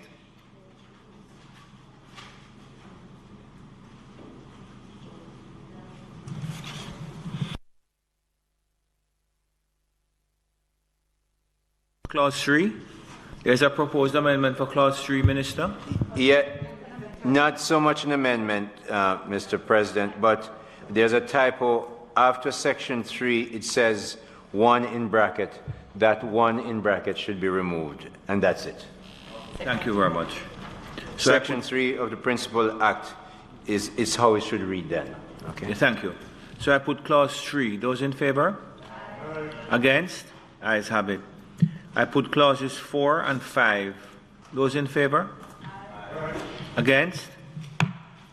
I put clause 6 and clauses 7. Those in favour? Against?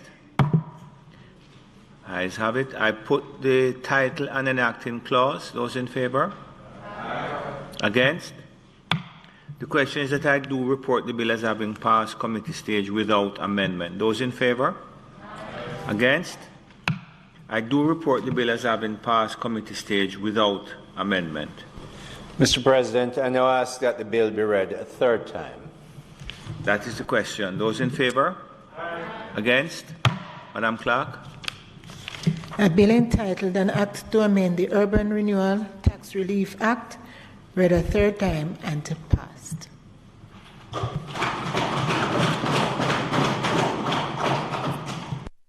Thank you very much. I propose to rise for 20 minutes to allow the staff to refresh themselves. Any objection to that? Okay, thank you very much. The Senate will know it's 2:15 approximately. Beg your pardon?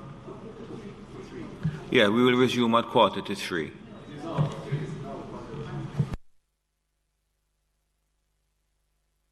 It's 2:45 just about. I'll resume at 3:15. Okay? Pardon? Yes, that's it. Thank you.